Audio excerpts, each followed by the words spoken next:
This little boy was stunned to see a strange man's face right in front of him. Just a moment ago, he was still a powerful red dragon, but now he was reborn as a tiny human.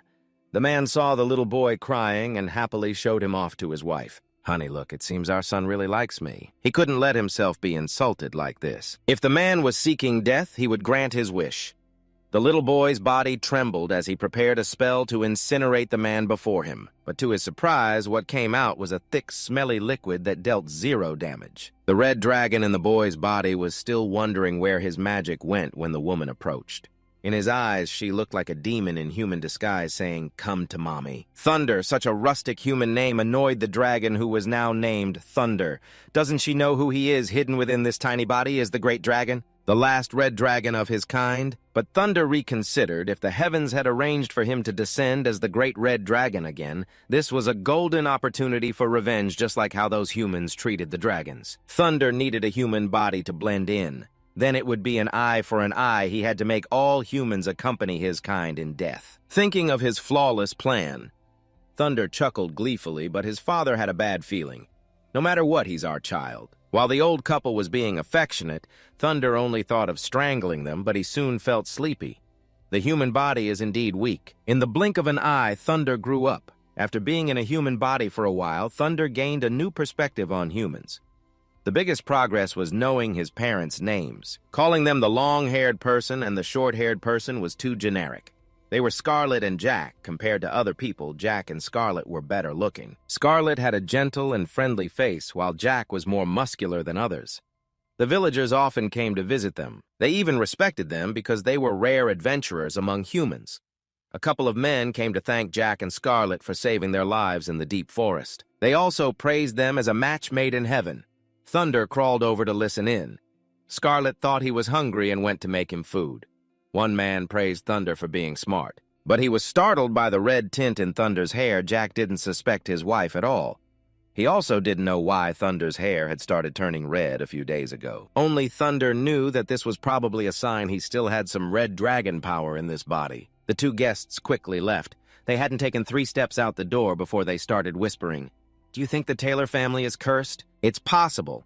Not just any ordinary person can become an adventurer. They always face unforeseen dangers." Thunder also realized that humans seemed wary of his red hair, or perhaps those 2 felt threatened by him. "Time to eat, my love." Scarlet gently lifted Thunder to the dining table compared to those people. Thunder found these 2 even more incomprehensible. They never got angry, even though he tested them repeatedly, making a mess all over his face when he ate. Thunder even peed in Jack's mouth while he was sleeping. Yet Jack proudly praised him as a genius for learning to pee by himself. Thunder thought to himself, if hell exists, it must be living with these 2. Adventurers were already scarce in this world, and Scarlet was a rare type of mage. If Thunder could master the world's strongest magic in the future, his revenge would be much easier.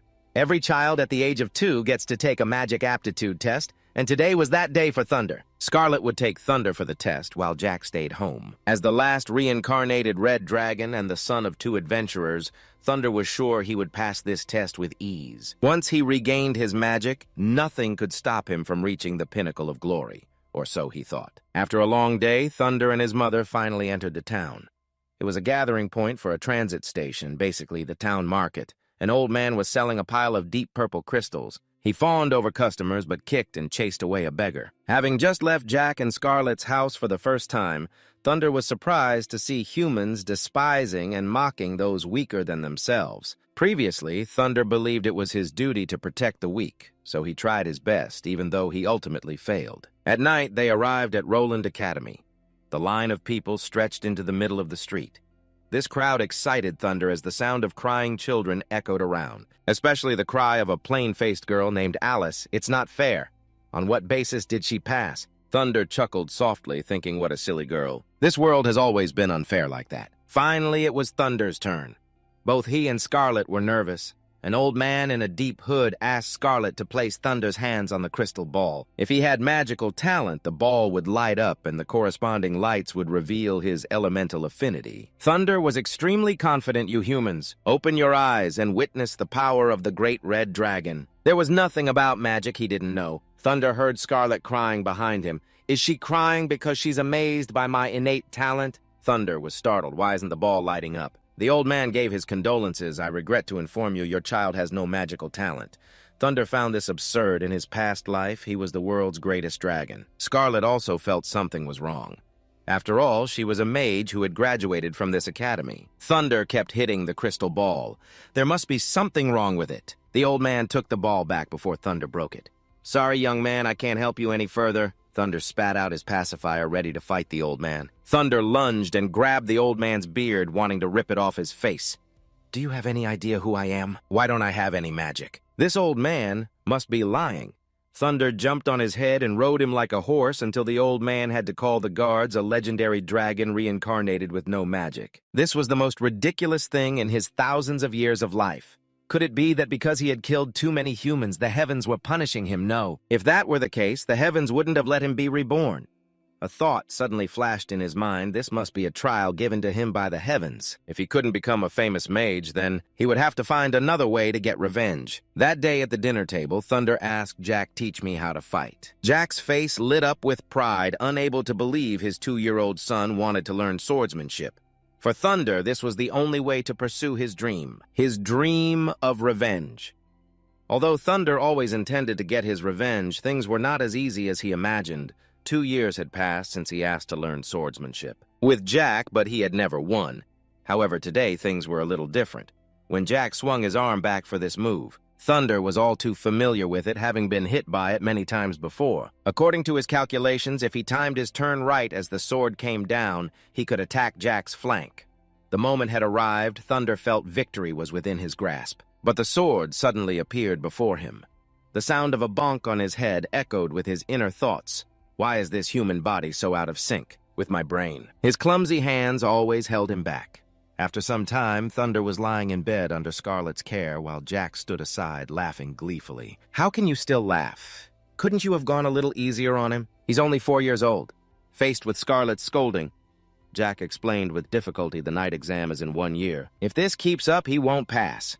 But Scarlet didn't need him to follow in their footsteps. Besides being an adventurer, there are many other noble jobs. Jack was very confident. He knew Thunder's problem was simply that he couldn't control his body yet. 1 year was enough time for him to improve, but Thunder himself was worried. In a year, he'd have to compete with other brats to enter the Knight Academy. Don't worry, I will definitely make it. Thunder wanted to say that as the successor of the Red Dragon, he couldn't be weak like a human. But of course, he wasn't stupid enough to say that. Thunder was confident his physical strength far surpassed his peers, but the problem was his control. No matter how much he practiced, Thunder's body was still clumsy. His limbs could move independently, but they couldn't coordinate with each other. Jack walked around looking for Thunder, guessing he was in the backyard practicing his swordsmanship. He gave Thunder a real sword. From now on, it will be yours. With your current strength, you can actually use a real sword for training. Thunder was extremely surprised, but Jack whispered that he had another gift in the granary, a magical wooden dummy. It was the latest model used by the Knight Academy for training. New recruits. Sure enough, Thunder didn't believe this wooden dummy was anything special. Jack gestured with his chin for him to try attacking it. As soon as Thunder charged, the wooden dummy activated to level 1. It easily blocked Thunder's attack with its shield. The wooden dummy even knocked Thunder's sword away in just 3 seconds. After that, the wooden dummy returned to its original stance as if nothing had happened. Jack chuckled. See, was I wrong? He guaranteed that if Thunder could defeat this level 1 magical wooden dummy, he could definitely get into the Knight Academy. Jack had to ask someone to bring this wooden dummy back for Thunder. Thunder's eyes lit up. This wooden dummy was like a ray of hope in his bleak sword practice. Given some time, Thunder was sure he would defeat it. Today, Thunder changed his practice spot for a change of scenery to see if he'd make any progress. After practicing for half a day, he lay on the ground frustrated. Damn it, my movements still can't keep up with this weak human body. At this rate, forget about revenge. I don't even know when I'll be able to defeat the wooden dummy. Why do you have to defeat the wooden dummy? A strange voice echoed in the quiet forest, startling Thunder. He immediately grabbed his sword and took a stance. Defensive, his face extremely wary. Who's there? Then suddenly Thunder's eyes widened. In front of him was a blonde-haired girl with an innocent face. She looked just like Little Red Riding Hood, and her voice was as gentle as her appearance. Are you okay? I didn't mean to startle you. I'm Ami. I live in the nearby village. I just saw you in the forest so late and wanted to remind you to go down the mountain soon. Thunder snorted in embarrassment. Ah ha ha, so that's it. You scared me to death. But is it very dangerous here? Ami nodded and spoke like a wise old woman. It's fine here during the day, but at night vicious beasts can appear. Thunder nodded. This girl knows a thing or two. Ami often came here to pick fruits and wild vegetables, so she was quite familiar with the paths in this vast forest. So she decided to lead the way for Thunder. Thunder mumbled about to introduce himself when Ami winked. "You're Thunder, right? You're famous in this village?" Thunder's face immediately fell. It was true he was very famous because of his red hair. Every time Thunder went out with his parents, people would stare at him. To their faces, they would thank Jack and Scarlet for saving them, but behind their backs, they'd gossip that Thunder was cursed. They just hoped they wouldn't get infected. Because no one in this village had ever been born with red hair, it made Thunder seem like a different species, even though they greatly respected his parents. But there was always an invisible fear of Thunder. No one knew where it came from, but in human society, the color red represented evil and great power. It might also be related to how adults used red dragons to scare children. This was ridiculous to Thunder. Humans had clearly wiped out his race, yet they portrayed dragons as the villains in their stories. The dragons' acts of revenge were self-defense, but in the words of humans, it became proof of their cruelty. Thunder was lost in thought, causing Ami to have to call for him to follow. Along the way, Amy's mouth never stopped moving. Knowing Thunder wanted to enter the Night Academy, Ami mentioned her older brother was planning to take the exam too. No one in the village could beat him, but it was hard for commoners like them to learn swordsmanship, so Ami really admired that Thunder was taught by Jack. As night fell, a group blocked Thunder's path, led by a blonde youth and two other thugs. "Hey, red-haired kid, get away from my sister." Amy was stunned and stood to protect Thunder behind her, or perhaps to protect her brother from his wrath. "Kyle, what are you doing? He didn't do anything to me." Kyle rushed over to check on Amy while the other two slowly closed in on Thunder. "Why are you with this guy? Let me see if your hair has turned red." The other two were as ugly on the inside as they were on the outside. They even told Thunder to get out of the village. It didn't stop there. The two also brought up Jack and Scarlet. "Giving birth to a cursed child like you must have been hard on your parents. Who knows what terrifying thing they offended? To be cursed like that. I think your whole family should move away soon." Thunder's hands trembled, his anger seemingly uncontrollable. He shouted loudly, "Stand still, since when?" Had Thunder's fist appeared in front of the skinny guy, Kaiho immediately pushed him aside, but even he couldn't block Thunder's punch and was sent flying back. Seeing Kaiho take the hit for the skinny guy, Thunder warned him, "Don't get in my way. I only want to beat up the one who insulted my parents." Kyle shook his hand, which was smoking from Thunder's punch. "I know your parents are adventurers. Your father is a swordsman, so you must have trained a lot, right? If you want to fight, I'm ready." Kyle handed his sword to the other two, saying he didn't want to kill Thunder. Thunder also threw away his sword. "We can attack at the same time, I don't care." The two charged into a brawl. The other two cheered from the sidelines while Ami begged them to stop. Thunder was beaten to a pulp and his coin purse flew into Kyle's hand. Kyle was disappointed with Thunder's skill since he was trained by Jack, a renowned swordsman, while Kyle's father was just an ordinary merchant. "I think you should give up your dreams of being a swordsman. Just do something you're actually good at." These words echoed in Thunder's head until he fell asleep on the grass.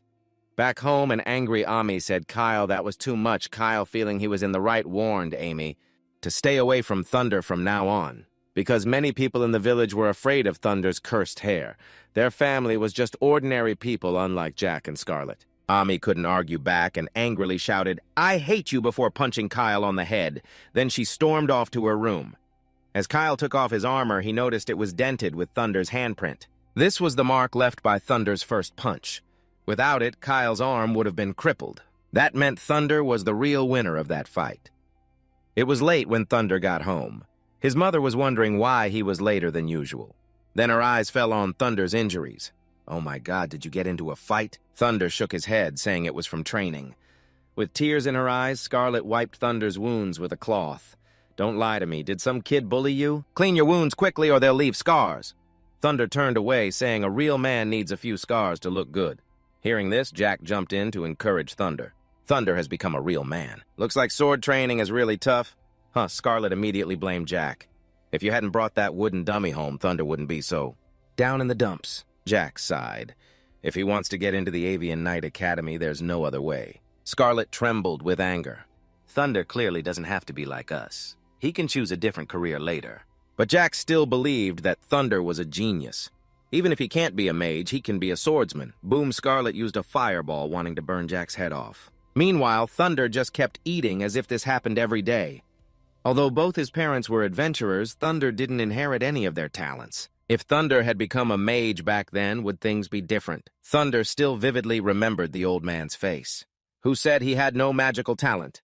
Afterwards, Thunder even jumped up and pulled off the old man's beard, until the day Thunder held his first sword. It was a gift from his father for his 4th birthday. Even if Thunder couldn't be a mage, he could be a swordsman like his father. Back then, Thunder still wanted revenge on humanity, but the 2 people in front of him were his exception, even if they were a bit childish sometimes. That night, Thunder went back to the granary and activated the level 1 wooden dummy. The wooden dummy only had a few moves, but Thunder had been beaten by them so much he was used to it. He could easily dodge them. Next, Thunder charged forward, attacking head-on, looking for an opening. This is it. As Thunder was about to deliver the final blow, he suddenly tripped on a small rock. His sword strike hit a house pillar instead. Even the wooden dummy was stunned. Thunder looked at the pillar nearly severed, and only 2 words came to mind. I'm screwed. It wasn't over. The wooden dummy finished Thunder off, making him jolt from the pain. Another failed day passed. The next morning, Thunder set out again and stopped his training. A familiar figure made Thunder stop. Ami looked left and right hesitantly. After seeing Thunder, her eyes widened and she gritted her teeth as if suppressing something. In the end, Ami still smiled and waved at Thunder. Thunder realized Ami was waiting for him. Ami hesitantly said, "I'm sorry, Thunder," but he didn't hold it against her. Thunder knew it wasn't Ami's fault. I was the one who didn't know my own limits. Hearing Thunder say that, Ami's eyes suddenly filled with tears. Thunder sighed. Humans are so troublesome. What's with all these complex emotions? He took an apple from Amy's basket, accepting her apology. Ami immediately stopped crying. Thunder couldn't understand the sensitivity of humans, their emotions changing in a matter of seconds. They're truly hard to please. That afternoon at Thunder's house, a troop of soldiers stopped in front of their home. A general seemed to have come to ask Jack and Scarlet for help. Several villages on the border had been attacked by something terrible. Although there were no official witness reports, some people had been infected. Currently, most of them are in a coma, so the situation remains unclear. So they wanted Jack to investigate first. Scarlet felt the 2 of them should go together. Normally, those things don't come near human settlements, so this situation was highly unusual. Jack, however, was very confident, telling Scarlet not to worry, that it was just an investigation. Besides, Thunder needs someone to look after him with the competition approaching. If there's nothing major, I'll be back soon. Scarlet nodded, though she had an indescribable feeling of unease. As dusk fell, Thunder was out of breath in his human body, resting for 5 seconds. Thunder glanced over at Ami, who was sitting peacefully and reading a book. An indescribable feeling welled up inside him. He immediately slapped his face, telling himself to snap out of it. It must be this human body affecting my emotions. That's enough for today. I should head back. After saying that, Thunder walked off. Ami quickly ran ahead, looked left and right, and reported, "All clear. I have to make sure no one causes trouble on the way." Thunder never thought he'd see the day he needed a little human girl to protect him. Thunder was curious if Ami wasn't afraid of being judged by others. But to Ami, what other people said was their business. She had her own perspective and didn't care about their stares. So what if his hair was red? It's just a color after all. You shouldn't be shunned for it. So Thunder, you don't need to care what others think. You have your own path to follow. Thunder was startled, remembering what Kay had said about doing what he was good at. Thunder blamed himself for having forgotten that. "Ami, thank you," Thunder said joyfully and ran home. Back home, Thunder immediately rushed to face the level 1 wooden dummy. He held his sword in his mouth, placed his hands on the ground, and mimicked a dragon's body. The thing Thunder was best at was being himself. By some miracle, Thunder leaped up. He passed the wooden dummy's test. Great, this method works. Thunder jumped for joy and happily calculated the days until enrollment. Jack had said that passing the level 1 wooden dummy was enough to pass the Knight Academy's exam. Suddenly, the dummy's cold voice rang out again. Level 2 begin. Thunder's nightmare hadn't even truly begun. At dawn the next day, Thunder woke up to see his father in full armor preparing to set out on his mission. Before leaving, Jack reassured Thunder. "Don't worry, I'll definitely be back before your competition. While your dad is away, remember to train hard. I believe you can definitely defeat it." Ah, that thing. Thunder was about to brag about his achievement to Jack when he was interrupted. It was time for Jack to leave. He told Scarlet to take care of herself and Thunder at home, leaving Thunder feeling like a third wheel. He told himself that when Jack returned, he would give him an even bigger surprise. Thunder wondered what his father's face would look like then. On his way, Thunder thought he should thank Ami for helping him see clearly. But the more he thought about it, the more he felt like a human capable of hope and gratitude. Even though humans were detestable, those three were an exception.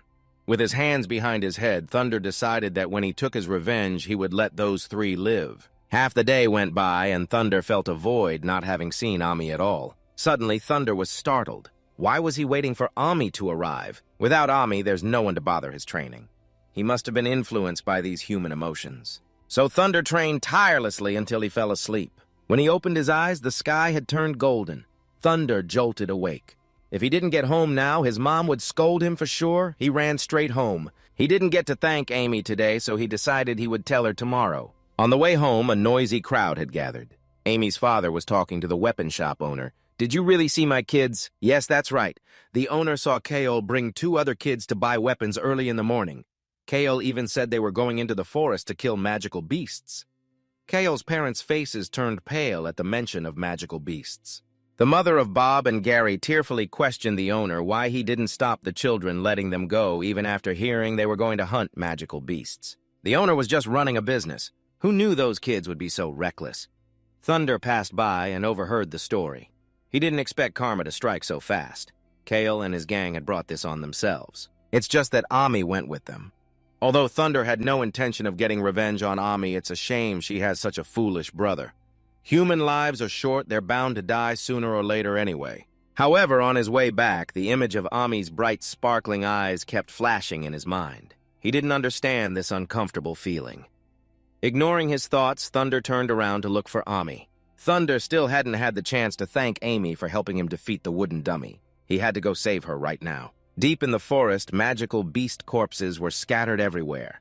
Bob and Kyle lay exhausted on the ground. A terrified Ami hid behind Kyle. Though his whole body trembled, Kyle held his sword and stood protectively in front of Ami. However, facing this three-eyed wolf, Kyle could only pray for a miracle. Meanwhile, Thunder's keen sense of smell caught the scent of blood in the forest.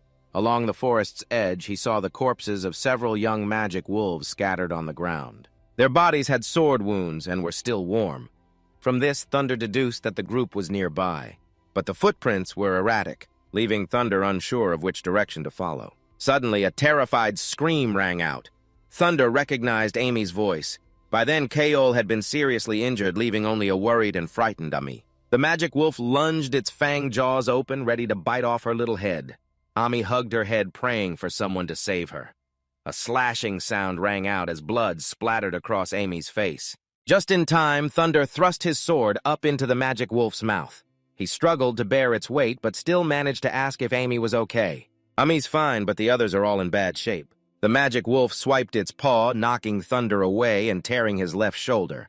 Thunder dug his nails into the ground to steady himself before the wolf could attack again. "Don't worry, I'm not that easy to kill," Thunder said as he dodged, deliberately luring the wolf away from Ami. The creature's powerful jaws easily snapped a thick tree branch. Thunder cursed internally. This human body was too weak to fight an adult magic wolf alone. In the face of its absolute strength, his speed was a joke. If it were his old self, this magic wolf would have already become best-selling barbecue. After running for a bit, Thunder circled back in front of Ami. He growled and yelled, "She's mine! Don't you dare touch her!" The magic wolf paused for about 2 seconds before lunging again. Because it couldn't understand human language, Thunder knew he couldn't hold out much longer. Dodging was just wasting energy. He had to attack. Remembering the wolf's weak point, Thunder lunged and stabbed one of its eyes. He fell to the ground, his strike too weak to do more than just blind it in one eye. If it were his old self, he could have taken its head off in a single strike. Thunder had to rely on his sword again. When the wolf lunged, he saw an opening and severed one of its legs. The massive beast crashed to the ground, the impact sending Ami and Kyle flying. Thunder wanted to rush to catch Ami, but the wolf retaliated with a punch to his gut. Thunder put the sword in his mouth. "Forcing me to use all 4 limbs means your time is up." Thunder lunged, using the power of his jaw to slice the wolf in 2 with a single bite. The beast collapsed, and Thunder fell beside it, breathing heavily. Seeing Ami was safe, he heaved a sigh of relief. Suddenly, a light flashed above Thunder's head, putting him on alert. A fat, pig-like dinosaur appeared, confusing him. It opened its mouth. A system notification announced Thunder had received an intermediate magic crystal and a dragon's eye blessing. Thunder didn't understand any of it. He didn't care about this golden pig right now. The more important thing was to get everyone out of here. Otherwise, they would attract more magical beasts. Kyle groggily woke up and recognized Thunder. Thunder told him not to move, not wanting to explain. With Ami unconscious, Thunder could only carry the two of them. As for the other two, there was nothing Thunder could do. Whether they lived or died was up to fate. Outside, the adults with torches made a commotion as they searched, but no one dared to enter. Just then, they saw Thunder dragging himself out. Bringing Amy and Kyle out of the deep forest, someone recognized him as the cursed, shunned, red-haired child. "Help me, they need treatment," Thunder said before collapsing. The others just watched and gossiped, wondering why the kids ran into the deep forest. Bob and Gary's mother pushed through the crowd to find her children, but only the two blonde kids were there. She immediately crossed the river bridge to go in. Halfway there, she felt red eyes watching her, so she turned back even faster than she went in. She rushed at Thunder, grabbing his collar with hateful eyes. "Where are my children? They are all good kids. How could they have gone into the forest on their own? Did you deliberately lure my children into the forest?" Saying that, the hag repeatedly slapped Thunder's face, cursing his red hair and calling him a disaster. The others chimed in, making up a story that Thunder had led the children into the forest. Otherwise, how could he be the only one who could bring them out? The adults rushed in, surrounding Thunder and demanding he return their children. That old woman relentlessly beat Thunder. "Why did you only save Amy and Kyle? Where are my sons, Bob and Gary?" Thunder just laughed. "Those two are in the forest. If you are so brave, go find them. They are just children. Did you leave them there to die?" At her words, Thunder found it laughable. Had they forgotten that he was also just a child? The hag kept muttering that Thunder was an unforgivable monster, while none of the other adults dared to enter the forest to save the children. Thunder had guessed correctly. Because of his red hair, they did not see him as human and called him a monster. Compared to wild beasts, these people were more vicious. They were the real monsters. Suddenly, she grabbed a torch from someone, her face filled with resentment, and rushed at Thunder. "Die, you red-haired monster!" Thunder smiled, accepting his death, though unwillingly. But this death was easier than the last. Suddenly, Kyle jumped out to block the blow for Thunder. The mother immediately claimed Kyle was being mind-controlled by Thunder, and the other adults actually thought he had gone mad. Kyle could not stand this cowardly and cold-blooded crowd any longer. "Shut up! You are the crazy ones. How can you just decide whether someone lives or dies? Don't touch my savior." The mother blamed everything on Thunder wanting to kill him.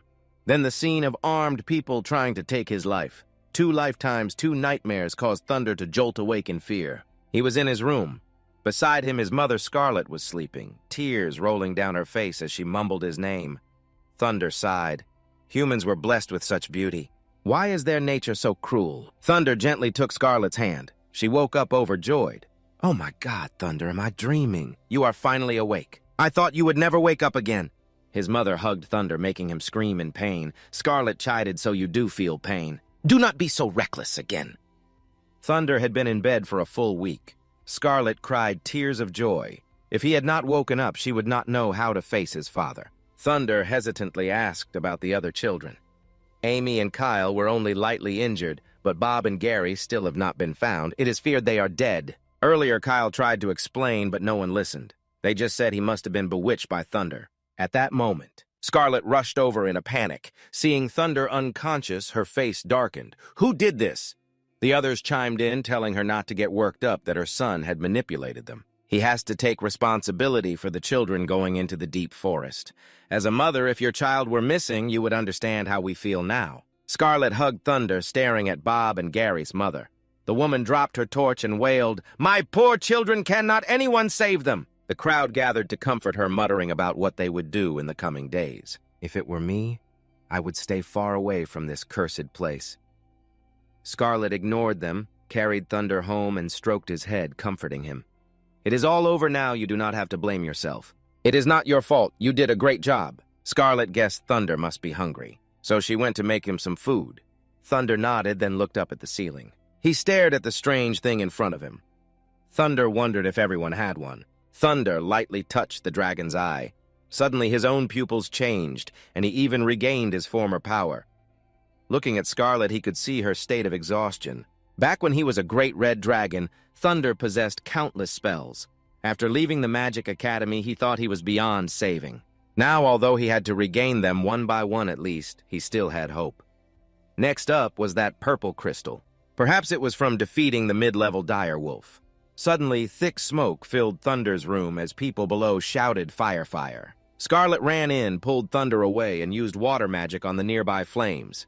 In an instant, Thunder used his dragon's eye and saw the culprit was that wretched old hag. When the people nearby saw it was Thunder's house on fire, they just stood around watching. Meanwhile, Scarlet gave her all to put out the fire and finally succeeded. It is the curse again if he continues to stay here. The whole village will be destroyed sooner or later. Despite their attitude, Scarlet smiled and asked Thunder, "Are you all right?" Thunder shook his head and praised his mother, saying she was amazing for putting out the fire so quickly. They held hands and went inside. Thunder was certain those people had hoped they would burn to death. He would definitely avenge this. The next day, Thunder went to the edge of the forest to train. Using his dragon eye to analyze, he only saw small, magical beasts, no vicious ones. A magic monkey was enjoying its last breakfast. Because a second later, it was run through by Thunder's sword, dying with 2 apple slices in its stomach. This was the 20th magic monkey he had defeated, just enough to meet his daily quota. But this time, Thunder only received 2 novice crystals. It seemed that getting them also depended on luck, and their effects were still unclear. Just then, a dire wolf cub approached its mother's body, which Thunder had just slain. Thunder frowned and got closer to comfort it. "You can fight independently in the future." The wolf cub backed away warily. The system then offered an opportunity to tame it with just 1 novice crystal. Since it was a new feature, Thunder decided to try it, having done enough killing for the day. The crystal released black smoke that enveloped the wolf cub. A moment later, the taming was successful. After being tamed, it immediately entered Thunder's body, causing him to panic. "Are there any side effects? Can it be summoned? If not, I will make meat out of you." The system shook its head. It had to reward Thunder to avoid being butchered. A bit faster, and Thunder would get a new skill, but he was not in the mood for it now. Using his eye, he discovered the whereabouts of Bob and Gary. The corner of Thunder's mouth curled into a sinister smile. "Found you." Thunder entered a cold, dark cave filled with human and animal bones. Bob and Gary had been eaten clean with only bones and organs left. Thunder collected their clothes. He then put them in the container of red liquid and brought it home. That night, Scarlet nagged him for being out all day without rest. Thunder said he wanted to go to sleep. He would train again tomorrow. Scarlet sighed. "Your father will be back in 2 days." "He will train with you then." Thunder jumped up and kicked off his blanket, wanting to train to show his results to Jack. Scarlet yelled, "Get under the covers and go to sleep now." Thunder immediately obeyed. Humans really are scary. That night, Thunder woke up and went to the warehouse where the container was. At Bob and Gary's house, there was a knock on the door. Their mother went down, annoyed. "Who is it at this hour?" "Stop knocking." Suddenly, she thought it might be Bob and Gary returning. With a bewildered face, she asked, "Is that you, my sons?" In the yard lay a patch of Gary's shirt. The old woman followed the footprints deep into the forest. Although she was eager to find her sons, a chill ran down her spine. After a while, she wanted to turn back, but then she saw a piece of Bob's pants nearby. She immediately started running like crazy. Meanwhile, Thunder sat up high, using his dragon eye to confirm she had entered the center of a beast pack, then released 2 containers of fresh blood down on her. She screamed, "Who is it who did this?" Thunder dropped down from the tree. The old hag grew even more venomous. "I knew it! You truly are a bad omen incarnate. Give me back my sons!" As she lunged, numerous glowing red eyes in the bushes made her freeze. She was surrounded. A blood-curdling scream echoed. Thunder stood still with wide eyes, watching his revenge unfold. The next day, the whole village heard the news. People in the market whispered that they should never mess with Thunder's family again. Just then, Thunder passed by. A few men, sweating, put on a fake smile. Good morning. Are you off to train again?" Thunder indifferently walked away, leaving the men to sigh in relief. It seemed new rumors were already spreading. But this time, Thunder liked it. Returning home, he saw horses in the yard. He ran inside excitedly. "Is Dad back?" The room was filled with a gloomy atmosphere, with Scarlet crying by the bed. Thunder rushed over in shock. Jack was lying on the bed, his body shriveled and covered in spreading bruises. The people with him said he was infected. Scarlet told herself that Jack would surely recover. Thunder checked Jack's condition. He had never seen anything like this before, not even as a red dragon. Suddenly, Jack opened his mouth and whispered, "The darkness will kill everyone. The darkness. The darkness." According to them, Jack was attacked by a shadow beast while protecting a citizen and contracted the shadow plague. Thunder had never seen anything like it. When on Earth did it appear? What happened to this world after he died? After the soldiers left, Thunder was lost in thought. Perhaps his high-level magic could help Jack. It could dispel all dark magic and curses. But he didn't know how to get it back. If he relied on killing evil beasts for rewards, he would have to kill higher-level ones, but he was too weak now. Thunder asked Scarlet if he would become stronger by joining the Night Academy. Realizing Thunder's intentions, Scarlet felt a pang of sadness, but still managed to smile. Of course, that's where your father studied. You will become as strong as him. Thunder immediately declared he would get in to find a cure for Jack. Scarlet hugged him tightly, feeling somewhat comforted by him. You definitely can. I believe in you. Meanwhile, in a secret room, a group in black cloaks discussed a prophecy with Thunder at its center. They didn't know if Thunder came for redemption or disaster, but they had to find him quickly. If he seeks redemption, we will guide him. But if he is a disaster, destroy him immediately. A few days later, the streets were lavishly decorated as people eagerly lined up to welcome someone. A procession of carriages led by knights appeared with fireworks going off wherever they went. The cheers were deafening. They're here! The handsome blonde knight with an idol-like aura captured the hearts of all the young girls. Their reputation is well-deserved. The exam is only once a year, so this is our only chance to see them. After arriving at the academy, the leader planted his sword and began his introduction. I am Knight Winford of Pharos Academy. Beside me are the familiar knights Denbert and Bernardo. Today we will test all the 5-year-old boys applying to the academy. Among the 5-year-olds, Thunder kept his face covered to avoid trouble. Winford introduced a sword-wielding wooden puppet and officially began the test. The first contestant stepped up. He told himself it was just a normal wooden puppet and that he could surely beat it. In the stands, his parents cheered wildly, being their son's biggest fans. Less than a second later, the boy was sent flying. Obviously, he failed. Thunder observed quietly. It was just as Jack said, they used wooden puppets for the test. The puppet didn't move, but its defensive speed could even defeat an adult. Whispers reached Thunder's ears even from such a distance. He could hear them, thanks to those crystals. Winford was talking about their mission, while Denbert believed that knights should come from nobility and these filthy commoners were just wasting their time. So far, only Kyle had passed. Wiping his sweat, he gave Thunder a thumbs up. Winford immediately recognized the red-haired child as Thunder took off his hood. He stepped forward amidst the crowd's murmurs. How can that harmful monster have the abilities of a knight? Suddenly, Denbert approached the puppet. He didn't believe the prophecy. If the rumors were true, Thunder would have to pass this test. Denbert activated the level 3 puppet. It rushed towards Thunder. Both Winford and Bernardo shouted for Thunder to be careful as he just stood there frozen. Anxious Winford was about to draw his sword, but in a flash, everyone was stunned. The entire audience held its breath as the puppet's head fell to the ground, defeated by Thunder with just a wooden sword. Bernardo immediately announced that Thunder passed. Thunder calmly walked off, earning Kyle's admiration and his mother's pride.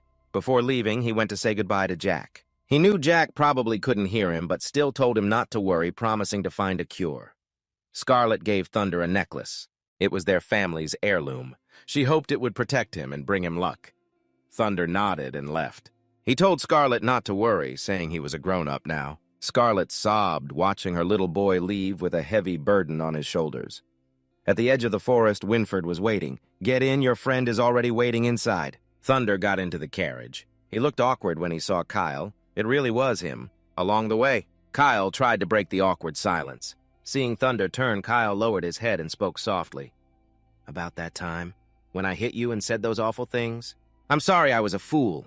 Thunder didn't hold it against him. After all, Kyle was only 5. Besides, he had saved him before. Kyle mumbled, you say that as if you're not 5 years old, too. Thunder changed the subject by asking where Ami was.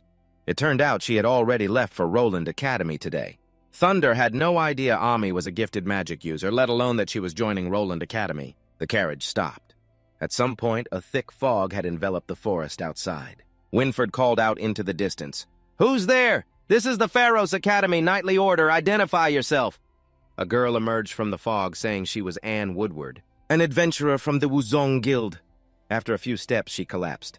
Our party was attacked by shadow beasts. Bernardo was alarmed. Why would shadow beasts be here? There are no tracks on the road. Denbert smirked, thinking the beast must have sensed him and fled in terror. Winford offered Anne a ride to the town of Rennie. Kyle asked curiously, "Aren't we going to the Knight Academy?" Denbert scoffed. "Don't be silly. What use would you brats be on the front lines? Pharos Knight Academy is a castle on the border where war could break out at any time, so new students train in the town of Rennie for 10 years. Only after mastering the basics can you go to the academy for advanced training." Thunder was stunned to hear the number 10 years. For a dragon, that's just the blink of an eye. But not for humans. Can Jack wait safely for 10 years? On the way, Kyle was nervous about that girl's guild. Only she survived. And Thunder's father was also attacked by a shadow beast. Bernardo sounded worried, wondering what they would do if they encountered one. "Speak of the devil." Winford ordered everyone into combat formation. A pack of shadow beasts appeared from the purple fog, seemingly waiting for them. That's a bear king. A bear king is terrifying enough. On top of that, it's a shadow beast that carries a plague. This alone was a heavy blow to the knight's morale. The bear king roared and its minions charged. Focused on the front, they didn't see a goblin leap from the bushes to attack Bernardo. Bernardo thought to himself, "This is it for me." Instantly, Thunder appeared and finished the beast in 3 strikes. Bernardo praised him, thinking it seemed he no longer needed to protect the boys. As Thunder saved, Bernardo Denbert fought off beasts, wondering why the Bear King stood motionless as if waiting for something. Just then, Kyle was surrounded by 2 beasts. As one clawed his back, Thunder rushed in and defeated it, warning Kyle to be careful as these smaller bears were stronger than they looked. The Bear King then let out a roar that sent several knights flying. Its eyes turned blood red and it raised a paw as if pointing at something. But it remained still. Suddenly, the Bear King spoke. "You can wait forever, but you cannot attack the darkness. In the end, the darkness will consume this continent. You are all doomed to fail. Everyone by your side will die." Those words struck Thunder's heart. Denbert didn't understand what it meant or who it was aimed at. After making its threat, the Bear King leaped into the sky and flew away. Winford breathed a sigh of relief. They were lucky the leader chose not to fight, or they might not have made it back to town. Thunder kept replaying the Bear King's words. It felt as if it had been speaking directly to him. Winford praised Thunder and Kyle's performance, saying they had the potential to become knights. Thunder then asked if talking evil beasts appeared often. Winford shook his head. He had never encountered one on the border before. In fact, it was the first one he had ever seen. Winford watched, puzzled by how calm Thunder was.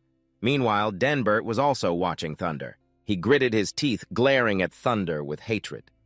The next day, they finally reached Rennie. There were unusually more guards at the gate. It turned out the king had issued the White Tiger level alert.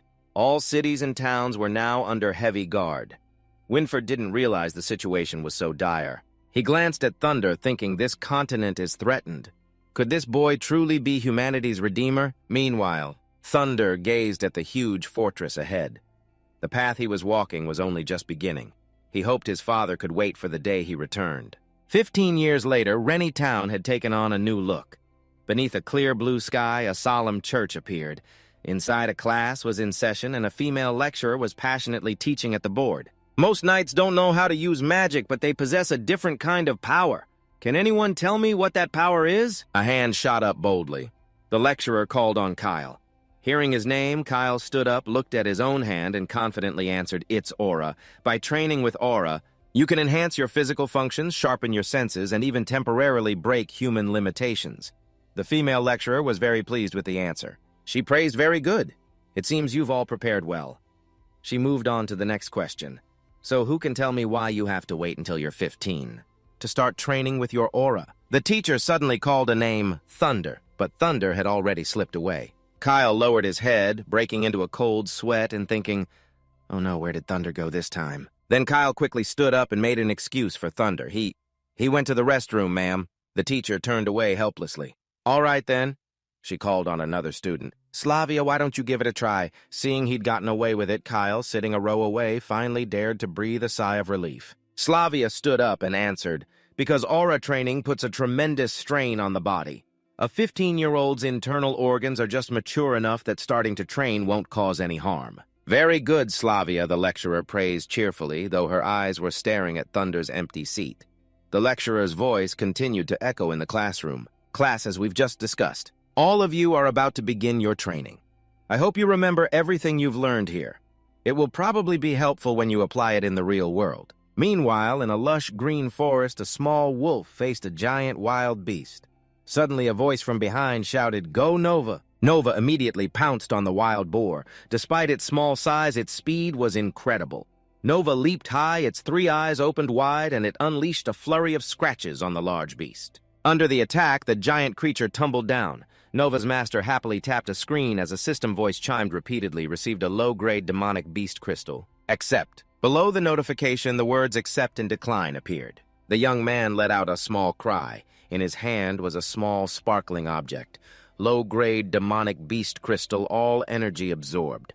Once done, the red-haired youth lovingly scratched Nova's chin. "You did a great job, little guy," he praised. The young man then stood up, a faint purple aura emanating from him. He mumbled, "That's enough for today. If I'm any later, someone's going to lose their mind." Under the warm sun, a group of knights approached the red-haired youth. The lead knight spoke. "So this is what you call an unexpected incident, huh? I was wondering who the first person I'd see upon returning would be." Winford looked at the young man. Though his words were scolding, his eyes held a hint of admiration. "You're quite the brat. Even with such tight security, you still managed to sneak out." Hearing the voice, the young man turned his head, revealing his face completely. It was Thunder. As old acquaintances reunited, the two began to chat happily. "It's been 15 years. You've grown a lot." Winford gripped the horse's reins as Thunder walked beside him. Thunder raised a hand and said, "And you look exactly the same. 15 years and not a single new wrinkle." "I can't even guess your age anymore."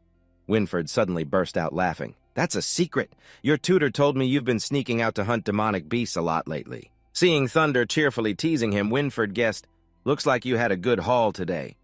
Thunder walked ahead and proudly proclaimed, "That's right. If the White Tiger martial law hadn't been relaxed recently, it would have been much harder for me to sneak out." Thunder clasped his hands behind his head and closed his eyes. "But compared to sitting in class, I much prefer being out here." Hearing this, Winford kindly reminded him, "You should consider yourself lucky you didn't stray too far.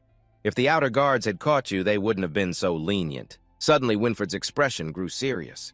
He said hesitantly, "By the way, Thunder, I stopped by your house before coming here." Hearing Winford mention his family, Thunder suddenly stopped in his tracks. Seeing this, Winford came over and placed a hand on his shoulder, reassuring him. "Your father's condition hasn't gotten any worse. Your mother is taking great care of him. She asked me to tell you not to worry." Thunder tried to hold back his emotions. He turned his head, his eyes full of gratitude. "Thank you." Then Thunder lowered his head slightly, trying to hide the worry in his eyes. Thunder thought to himself, "For 15 years through rain or shine, I have trained diligently." That's right. He always trained passionately in a variety of skills, but the results were not what he hoped for. He hadn't awakened any new skills at all. Everything was just like it was at the start. Nothing had changed. From behind, Winford gently put an arm around Thunder's shoulders and looked ahead enthusiastically. "Let's go. Let's head back to town. Pull yourself together. Tomorrow we leave for the Farath Apartments Academy." The two walked side by side. Winford said cheerfully, "I've been waiting for this day for a long time, waiting to go and pick up the other kids." Thunder quietly agreed. The scene shifts back to Rennie Town, where rolling green mountains give way to tall buildings. In a wide hallway, someone was loudly arguing with a guard. "What do you mean you don't know?" The guard replied, "The White Tiger martial law has been relaxed. We had no reason to stop him. He's just a kid. Where could he possibly go?" Aaron flew into a rage, grabbing the guard's armor. He hissed, "How many times have I told you? That kid isn't like the others. You have to keep a close eye on him at all times." The guard replied guiltily, "Yes, sir." Luckily, Winford and Thunder arrived just in time. "Aaron, stop this nonsense." Recognizing Winford's voice, Aaron turned his head without changing his stance. "Winford, you're here too." Aaron's gaze quickly fell on Thunder, and he immediately lunged at him. Aaron scolded him while giving him a hard knock on the head. "Where did you run off to, you idiot? I told you not to leave my sight. How many times have you skipped class to sneak out this month, huh?" Winford stood behind them, not interfering, and even nodded. A disobedient kid needs to be disciplined. All Thunder could do was cry out, owl-faced with Aaron's rage. Thunder quickly ran to hide behind Winford. The White Tiger martial law was lifted over a month ago. "It's perfectly normal to go outside. You're just being too strict, Sir Aaron." Enraged, Aaron tried to lunge at him. Still making excuses, the two went on arguing. Thunder had his own reasons as well. Besides, "I'm leaving soon anyway, so you'll have more peace and quiet later, Sir Aaron." But Aaron, of course, wouldn't hear it. "I don't care. As long as you're still my student. Even if it's just for one more day, you're not to skip class. Poor Winford was stuck in the middle trying to mediate. Oh, come on, let it go. Listen to me. Both of you just back down a little. Meanwhile, at the Rennie Town Square, the most grand and solemn place in this beautiful town. From high above the square, the signal to assemble suddenly blared out. All students moved to the square immediately. A chaotic crowd quickly poured into the square, preparing for an emergency assembly. Merging into the crowd, Kyle finally found Thunder, who now had 2 lumps on his head. He winced. "You're back so soon. Did you get caught?" Thunder sighed softly. "Just bad luck." Ahead of them was Slavia, her cheeks flushing slightly as she saw Thunder return. But back to the matter at hand, a knight stood on a high platform holding a scroll. He announced loudly, "I am Winter Lacey. Starting tomorrow, I will lead you all on your journey to the Farrath Apartments Academy." As he spoke, Winter's expression turned serious. He said authoritatively, "The journey will take about 7 days. If you don't want any unfortunate incidents to occur, you must follow my commands for the entire trip. Is that understood?" As he finished speaking, the students' voices echoed across the square. Understood backstage, a knight asked Lord Winford, "Has the route for this trip been decided yet?" He already had a plan and answered swiftly, "We'll take the swamp route." The knight's face showed clear astonishment. He asked in a panic, "The swamp, isn't that a bit too much for these children?" But Winford remained calm. He crossed his arms, a look of anticipation in his eyes. If they want to become knights, they have to face trials, don't they? As he spoke, Winford's gaze swept across the faces of the students. "Besides, we have Ian, the one everyone's been talking about. Wow, which class is he from? So impressive." Then Winford looked over at the twin brothers, Lazy and Joyous, his voice still even. This challenge has caught Winford's attention. Next was Kyozi's excited face. Winford slowly said, "It's not just them who came here." Winford didn't continue. His gaze focused on Thunder and his friends. Time passed quickly until the next morning. In the town of Rennie, at the city gate, carriages were already lined up. Inside a carriage, Thunder was taking the chance to doze off a line of drool running from his mouth. In the same carriage with Thunder were a few other students. Kyo was discussing with a few others, saying, "Hey guys, why don't we just use a transporter? Can't we just use a transporter to get directly to the other side?" Another person chimed in, "That's right, doing it that way would clearly save a whole lot of travel time." Someone sitting in the middle spoke up scornfully, "You bunch of idiots. Of course Faro Apartments Academy doesn't have a transporter." Hearing this, Kyo retorted, "Didn't we say we're supposed to be on par with Johnson Academy? Johnson Academy has one. Are you telling me we can't afford one?" Just then, from the back of the carriage came a girl's laugh. She spoke up, "It seems none of you were paying attention in class." Slavia proudly brushed back her hair, holding a small notebook as she educated them. Pharos Apartments Academy is located on the border. We not only have to fight off invasions from outside enemies, but also fend off dark beasts, if a transporter were installed in such a place. If the academy ever fell, the enemy could teleport into our country at any time. Kyo exclaimed in surprise there was a lecture on this. Tan placed a finger on his chin and replied awkwardly, "Now that you mention it, I think I have a vague memory of it." Slavia discreetly glanced at Thunder, then shyly looked away. Kyle thought to himself, confused, "I think she just looked this way. Or am I just imagining things?" The daylight gradually gave way to the colors of dusk. The group had reached the desolate area near Witter Castle and quickly found a clearing. Then he spoke with authority, "Get out of the carriages and set up camp." After getting out, Thunder's group also spread out to work. Keel whispered in his ear, "Thunder, why do I get the feeling that Slavia keeps looking at you, looking at me?" Thunder immediately denied it. "What's there to look at?" But the clever Keel didn't think so. He urged Thunder, "If you don't believe me, turn around and look." So the two of them curiously glanced back. Slavia, having been caught, quickly turned her face away. Her friend beside her asked startled, "What's wrong?" She was a bit flustered. "It's nothing." Seeing Slavia's reaction, Kaleo smugly exclaimed, "See." But Thunder was even more curious. "Could it be because of my red hair?" Kaleo argued back. "Come on, this isn't the first time we've been here. Besides, you're not the only one with red hair." Kyo was right because the twins also had red hair. But they were busy playing. Joyous was admiring a butterfly he had just caught and asked his younger brother, "Aren't you going to help?" Lazy replied curtly, "I'm lazy." On the other side, Ian, with the same fiery red hair, was diligently carrying wood to help everyone. A friend with him looked on with delight. "Thanks." Ian replied cheerfully, "No problem, I've got plenty of energy." The friend silently admired him. "Those muscles of yours are really impressive." Some other students were gathered around chatting. They talked a lot, but mostly about nonsense. At that moment, Kyo, who had a red buzz cut, was flexing his strong arm in front of his friends. He boasted, "Let's see who can set up camp faster, or are you guys already chickening out?" After a moment, Thunder looked at himself again.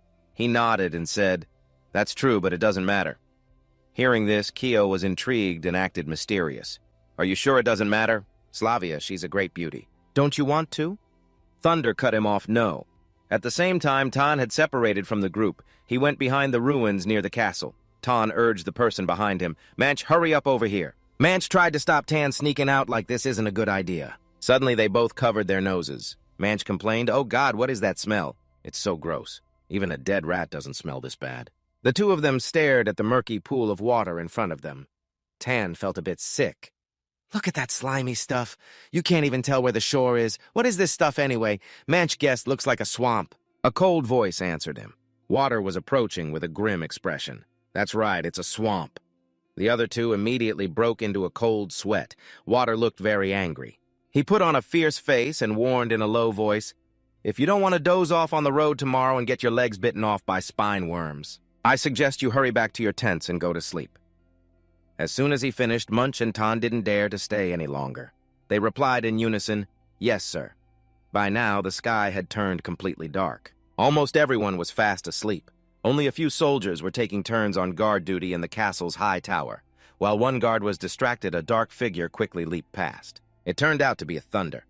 He hid at the base of the castle and thought to himself, "Good. Luckily, I scouted this place out during dinner time, escaping from. Here won't require too much effort to avoid the gate guards." While he was feeling pleased with his plan, a hand suddenly reached out from the darkness and grabbed Thunder's arm. Slavia looked at him timidly. "Thunder, where are you going so late?" Thunder answered curtly, "Hunting dark beasts," hearing him say that. Slavia exclaimed in shock, "Hunting dark beasts? Are you crazy?" But Thunder refused to turn back. Slavia continued to persuade him, "This isn't the area near Rennie Town anymore. What if you run into an intermediate-level dark beast? Even the knights won't be able to save you in time." Seeing that Slavia still wouldn't let go of his arm, Thunder coldly shook her hand off and quickly walked away. "Don't worry. Intermediate-level dark beasts are no problem for me." Slavia was slightly startled. "How?" Seeing Thunder walk away decisively, Slavia sadly rubbed her wrist, thinking to herself, "Thunder. That guy." The night passed quickly. At the crack of dawn, the knights came to the tents, shouting, "Time to get up, you lazy worms, get up!" Their voices grew louder. "The last one up gets punished." Awakened, Kaol slowly opened his eyes. He lazily hugged his pillow and looked beside him. Lying next to Kaol was Thunder. He looked especially strange today, with dark circles under his eyes and red swollen eyes as big as 2 balls. This sight made the still drowsy Kaol wake up instantly. He shot up in alarm. "You scared me to death. What's wrong with you? Did you not sleep well last night?" But Thunder, looking exhausted as if he'd been up all night, lied, "No, I slept very well." Kaol thought to himself, "Who are you kidding? Who would believe you?" Then Kyle quickly moved on from the topic. He got dressed and went outside. Before leaving, Kyle reminded him, "Get up quickly. I don't want to be punished in front of so many people." But Thunder just lay there. He happily looked at the system screen. "This is great. At this rate, my primary crystals will be full before we reach Pharaoh Apartments Academy." Thunder glanced at his and Nova's experience bars. He thought with satisfaction next. "I might even be able to collect intermediate crystals." After breakfast, the Academy's convoy continued on its way. They followed a large, fairly flat dirt road. Suddenly, Winford, who was leading the group, reined in his horse. The horse neighed and came to a halt. Winford looked back at Witter, who received his signal and nodded in response. Then the entire convoy slowly moved forward while the soldiers had their horses fall back to provide cover. The carriages slowly entered a rugged area. The terrain here was treacherous and difficult to navigate. No matter how much the carriage shook, Thunder slept soundly. Kyle, on the other hand, was a little anxious. It seems a bit too quiet outside. This didn't feel right to Kyle. The horse, which had been walking normally, suddenly reared up in pain. The loud noise woke the soundly sleeping Thunder. He opened his eyes wide with vigilance. Opposite Thunder's spot outside the window, a grotesque spine worm poked its head in above Tan. Luckily, Kai had already drawn his sword. He decisively sliced the spine worm in two, but Kai knew the danger wasn't over. He quickly got into a fighting stance and shouted, "Spine worms, prepare to fight." Just as Kai had predicted, another spine worm charged into the carriage. Serena was so scared she shut her eyes tightly. Fortunately, Kai jumped in front of her to protect her. Careful. The spine worm was chopped into pieces and lay scattered on the carriage floor. Serena trembled. So much blood, so much blood. Kyo, still holding his sword high, cautiously warned his teammates spine worms attack in groups when they appear. There are more and more of them. Stay alert. Don't stay in the carriage. Tan, holding his weapon, quickly replied, Got it. Let's wipe them out. Then Kaol was the first to jump out of the carriage. He continued to command everyone. Groups of 3 back-to-back. Don't leave any openings in your defense. Move to open ground to deal with them. Following Kaol's command, the students jumped out of the carriages one by one. Kyo, who was last, was the most excited. Charge! Let's see who can kill more worms. Only Thunder remained standing still. A moment later, he slowly pulled back the carriage curtain. Thunder activated his dragon eye model while thinking, aren't they getting a little too carried away? Outside, a fierce battle is raging. Screams mix with the clash of weapons. Be careful. There are too many of them. I've already killed 32. Calmly, Thunder scanned the area with his dragon eyes. They're all low-level evil beasts. Nothing to worry about. Suddenly, Thunder felt a chill run down his spine. He cautiously looked to the side. Thunder's gaze fell upon several figures on the ridge above. He quickly realized they were the 6 knights who had left the convoy. So that's what this is about. With that thought, Thunder decisively turned and climbed back into the vehicle. Tan looked at him confused. Hey, where are you going? Don't break the formation. Thunder calmly covered his mouth with his hand, yawning as he explained languidly, They're all low-level beasts. You don't need my help. Besides, you have just enough people, don't you? With that, Thunder slipped into the vehicle, flopped onto the floor, and called out, I'm going to sleep. Meanwhile, the knights were observing from the mountaintop. Winter watched in disappointment. Looks like he'll only be getting a red belt, another knight added. He's probably just scared. A knight on the left suddenly shouted, Look over here, this kid's performance isn't bad. He's decisive and his strikes are accurate. The knight's gaze is all focused on Kale. He's performing quite well. His movements aren't too wide, showing he's conscious of self-preservation and conserving energy. Dante praised with satisfaction, not bad at all. He should probably get a white belt. Winford quickly spotted another potential talent. And that other kid, while she rarely initiates an attack, her damage output is high. Her sword stance is also textbook perfect. The one he's referring to is Slavia. She has her back to Serena, creating a defensive and offensive posture amidst the surrounding spider-worms. Slavia's gaze was unusually calm. She swung her sword powerfully, slicing the spider-worms to pieces. Winford, observing from above, was quite pleased. She strikes the moment she finds an opening, and she acts with caution. She's a thoughtful child. Even Winter had to praise Slavia. That's right, she didn't even get her clothes dirty. Just as the battle was about to end, a strange and ferocious creature suddenly burst out from the ground. Everyone stared at each other in shock. What is that? As the cloud of dust and smoke gradually cleared, a giant figure slowly emerged. Seeing it, the group who had been fighting fiercely suddenly trembled and backed away. Those spike worms. They're gathering together into a giant mass, so terrifying. Oh my God. Then the spike worm bared its sharp fangs. It lunged towards a male student who was so scared his legs gave out. Even his cry for help was fragmented. Help me! Hearing his friends scream, Ian bravely charged straight towards the spike worm. Ian frantically tore the spike worms apart with his bare hands, shouting, Don't you dare harm my friend! The twin brothers Joyos and Lazy also charged forward. They continuously attacked the giant spike worm with their swords. Meanwhile, Kale was as energetic as ever, slashing powerfully while counting 45. Come on, bring it on. Dante, who had been a bit worried before, now smiled faintly. It seems we don't need to step in. The potential of these red-haired kids isn't bad. Hearing this, the knight beside him laughed and added, Except for one of them. At this point, Winter stepped forward and whispered to Winford, It's about time to wrap this up. Not long after the battle was finally over, Ian looked at Lahan with concern. Is everyone all right? I'm fine. He looked a bit disheveled, but he was fine. Thank you. I was lucky to have your help. The other teammates sighed in relief. We managed to kill them all. Winford took note of all the students' actions, but his attention was on Ian. Not only is Ian physically strong, but he's also considerate and cares for his comrades.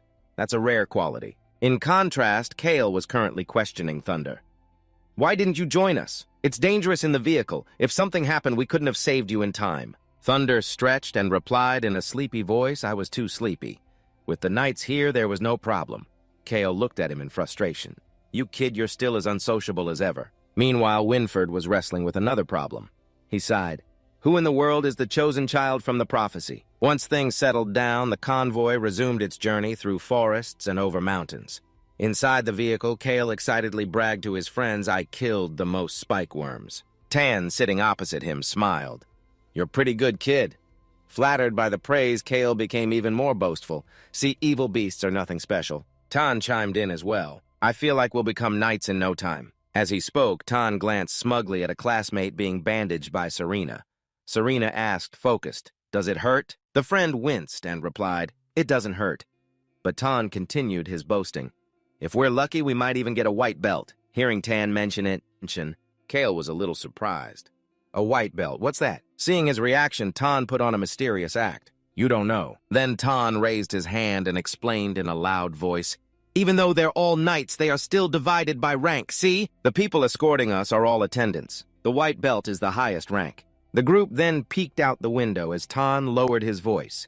"They all have white belts, which means they were certified in all the necessary knightly skills during the exam." He also told the group about other types of knight belts. There are also blue and black belts, each representing different abilities. Suddenly, Tan glanced towards the back, his scornful gaze fixed on Thunder. His voice held a hint of insinuation. "And the lowest rank for a knight is the red belt. Only those who perform poorly in the exam receive that one." Tan then continued to list the perks for each belt color. Those who get a white belt receive special dedicated training. Besides private instruction, they also get a bonus. Unlike the white belt, receiving the red belt is quite miserable. Those with the red belt aren't so lucky. Although they also receive training, no one supervises them. They'll mostly be assigned heavy labor. After they're done, they're dismissed for the day. Most of the time, they work on a whim. To put it bluntly, they've been abandoned by the academy. Hearing this, Thunder felt as if he'd been struck by lightning. He silently made a mental note. "Able to work on a whim, you say? Doesn't that mean I'll have more time to hunt evil beasts? If that's the case, I might be able to get high-grade crystals and new abilities very quickly." At that moment, an idea sparked in Thunder's mind. He clenched his fists, making a silent resolve. "This is great. I have to find a way to get the red belt." After an unknown amount of time, the convoy finally reached its destination. The vehicle stopped before a large gate. "Get out." "We're here." The massive castle before them left all the students in awe. As Thunder stepped out of the vehicle, he was met with a clamor of sounds. "Isn't this a bit over the top? This gate has to be 50. No, at least 100 stories high." Even Thunder couldn't help but feel overwhelmed. He cheered inwardly. This is the Pharaoh Apartments Academy. What Thunder saw was an immense academy decorated in a classical style with white as the dominant color. Tan was no exception, his eyes wide with astonishment. "Oh my God, I'd heard stories, but I never imagined the academy would be this grand." Beside him, Munch was also staring in a daze. The entire academy is equipped with crystal orbs. Purple ones! This made Tan even more impressed. The whole academy is like a city, and everyone in it is a knight. The academy's energy is supplied by crystals, supplied by magic. They don't even need fire for lighting. It's so luxurious. Amidst the chaotic crowd at the gate, perhaps only Kale remained somewhat calm. He simply remarked that it was completely different from the village he grew up in. Seeing everyone gawking, Winter reminded them, "Hurry and follow me. Stop looking left and right." "If you get lost, it's not my problem. You'll have plenty of time to explore later," Kale shouted in response. Understood. Winter expertly led the students to see some important areas. "This is the armory." The guards saw him and greeted him politely, "Lord Winter." "Hello." Afterwards, the group moved on to the library. Winter introduced, "This is the library, so no idle chatter. Be quiet." A few young girls whispered as Winter walked by. "Look, it's Lord Winter. He's so handsome." Whispering, Tan asked in confusion, pointing to a person behind them. Even the person in charge of the library is a knight. The person he mentioned was sitting at the librarian's desk, cheerfully greeting a visitor. "Welcome, please come again." Seeing this, Winter simply replied, "Of course. All students must stay for 2 years of volunteer service after graduation. Whether they leave or stay after that is their personal choice." Finally, the group was... Winter led them to a giant stone monument. His voice was mysterious. "Before we head to the dorms, this is the last stop on our tour." Seeing the surroundings, the group started to whisper among themselves. Ian looked at the stone tablets arranged in neat rows on either side and guessed, "This is a cemetery." Hearing Ian say this, Thunder also seemed to feel a slight chill run down his spine. Not keeping them waiting, Winter explained in a loud voice, "This is the burial ground for the knights who died in service to King Arun." Water's voice suddenly became harsh. With a stern expression, he said to all the students, "Bringing you here is to remind you that the war has not ended for a single moment. You must always engrave your mission in your hearts and always be mindful of protecting the nation." Every word from Water seemed to awaken the passion within the students. The group immediately shouted, "For our country we sacrifice, for our people we serve." Only Thunder was different. He grimly looked at all of them. Seriously. Thunder's entire body began to tremble uncontrollably. He lowered his head as if trying to suppress his emotions.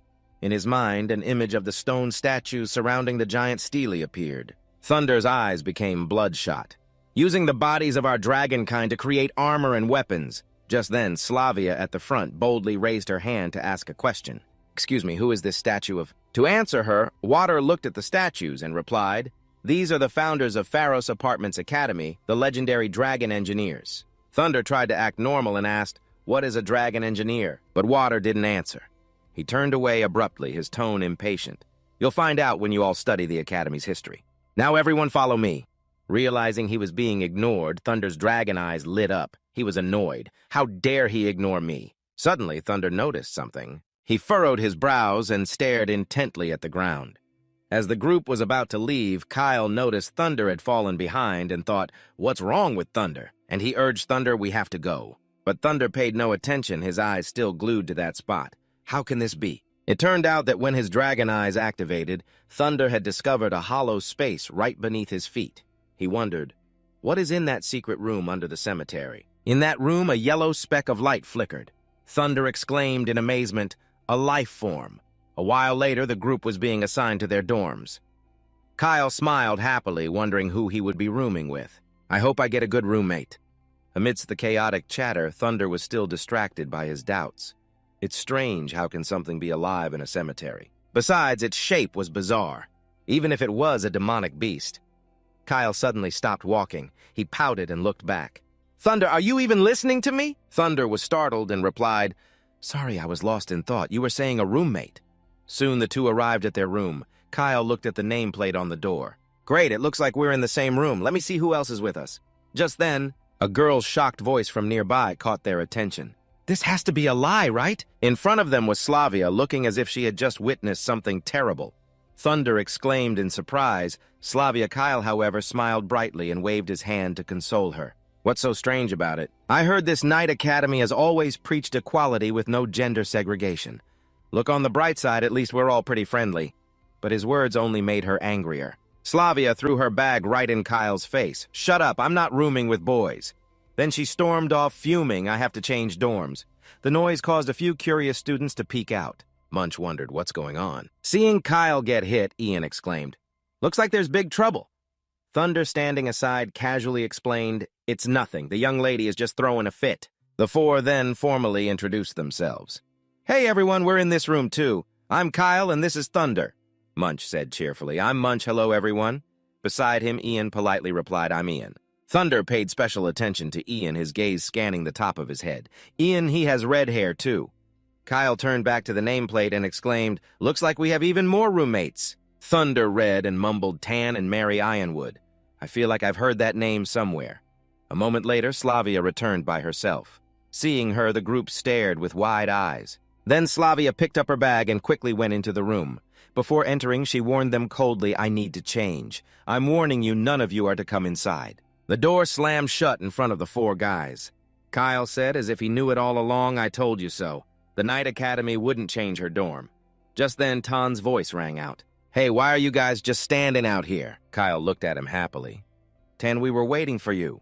Hearing this, Tan was confused. "Waiting for me? What for?" Then Kyle pointed at the door, his voice mysterious. "We just found a big snake in there. We were just discussing who should go and catch it." Without a hint of doubt, Tan believed him. He gripped his weapon tightly and strode forward. Snake. Ridiculous. How can future knights be afraid of a snake? Let me show you all how it's done. As the group watched eagerly, Tan strode confidently into the room. When the door closed, Ian and Munch stared wide-eyed in shock while the culprits Kyle and Thunder couldn't hold back their laughter. The scene shifts to a lavish party in a luxurious room. Amidst the bustling crowd, Tan's angry voice rang out. "You dared to lie to me about a snake. Was that funny to you, huh?" Kyle replied playfully. "Yes, it was." Tan with a red handprint on his face sat next to Kyle and Thunder. He gnawed on a chicken leg resentfully. This is great. I really provoked a ticking time bomb. Do you think one day she'll wait for me to fall asleep and then poison me? Kyle teased. Isn't that a good thing? Some people can't even get a chance to talk to her. With a temper like hers, who would have thought? These words reached Slavia's ears, adding fuel to the fire. She exploded in anger, yelling at the three of them. What are you talking about? Doing what? What's so good about that? Kyle and Tan were startled. It's nothing. We weren't talking about anything. As if she had vented her anger, Slavia sat down. Her face was flushed, but she tried to appear calm. Seriously, how can you guys still be eating? The exam is starting soon. Haven't you heard? Kyle glanced at Thunder, not wanting to miss a single delicious bite. The night placement exam, I've heard of it, but what does that have to do with eating? Thunder was the same, still focused on his meal. This is free after all, seeing the two of them so engrossed in eating. Slavia sighed, speechless. You two are hopeless. Just then, a contemptuous voice came from behind. Looks like they've never had good food before. The guy next to him, Ryan, added, After all, they come from poor backgrounds not like us. Look at the way they eat. They were walking past Thunder's table. Before walking away, they jeered, Let's go, let's go. They'll only last for a few meals before they have to run back to their mommies anyway. Ryan and Luke approached the gentle Ian. Ryan sneered, Look how huge this guy is, he's about to break his chair. Then Luke, the country bumpkin, pulled up a chair while taunting him. Ian, did no one ever tell you not to take up so much space? And they didn't stop there. They arrogantly raised their voices. It really ruins one's appetite. Why are all these redheads from Randytown anyway? Hearing this, Kyle's face darkened and he froze. The siblings, Joyous and Lazy, couldn't take it anymore either. Joyous angrily reached for his sword, but luckily Lazy pushed his hand down. But Ryan and Luke, feeling emboldened, pressed on. They pretended to yell, It's probably contagious. I don't want to become a redhead. Stay away from us, you country bumpkins. Hearing this, Munch immediately stood up and warned them, You've taken it too far. Seeing Munch stand up for them, Ryan sneered. What, you want to help them? Luke directly mocked him. From the looks of you, the most you'll get is a red belt. You should worry about yourself first, or else we'll beat you up too. Munch was speechless with anger. Ian quickly said, Stop it, Munch, it's fine. Ryan went back to bullying the gentle Ian, putting an elbow on his shoulder. You damn redhead! You seem to know what's good for you. Let me tell you from now on at this academy, if you run into us, you'd better get out of the way. Ian timidly replied, Okay. At that moment, someone couldn't hold back any longer. A chicken leg flew right at Ryan's face. He caught it and started yelling, Damn it, who did that? Show yourself! Just as Ryan wished, a hand slammed his face onto the table in an instant. Ryan yelled in pain, Let me go! What are you doing? You tell me! Thunder twisted his arm behind his back and roared, Now who needs to get out of the way? I'm talking about you. But Ryan remained defiant. You monstrous redhead. As soon as the words left his mouth, he started screaming for his life. Help me. This guy is insane. The curious crowd gathered around, murmuring a fight has broken out. Seeing Thunder go this far for him, Ian quickly came to mediate. Thunder, thank you, but they didn't hurt me. Kyle whispered a reminder. That's right, Thunder, stop making a scene. All the knights are watching. Slavia anxiously persuaded him, Thunder, the exam is about to start. Don't ruin their impression of us. He replied coldly, I don't care. From behind, Luke pointed and cursed. You bastard, Ian called out anxiously Thunder, seeing that he still wouldn't let go. He immediately shouted for the knight to save him, claiming the redhead was being violent with other students. Just then, Winter arrived, his face grim, and loudly ordered Thunder to let him go. But Thunder only tightened his grip. He called out behind him, You know, Ian, I learned a painful lesson when I was young. Ryan screamed in panic. Sir Knight, please save my life. Thunder's voice continued. When someone tries to walk all over you and bully you like this... Winter couldn't take it anymore and roared an order at Thunder. Thunder Taylor, I order you to stop.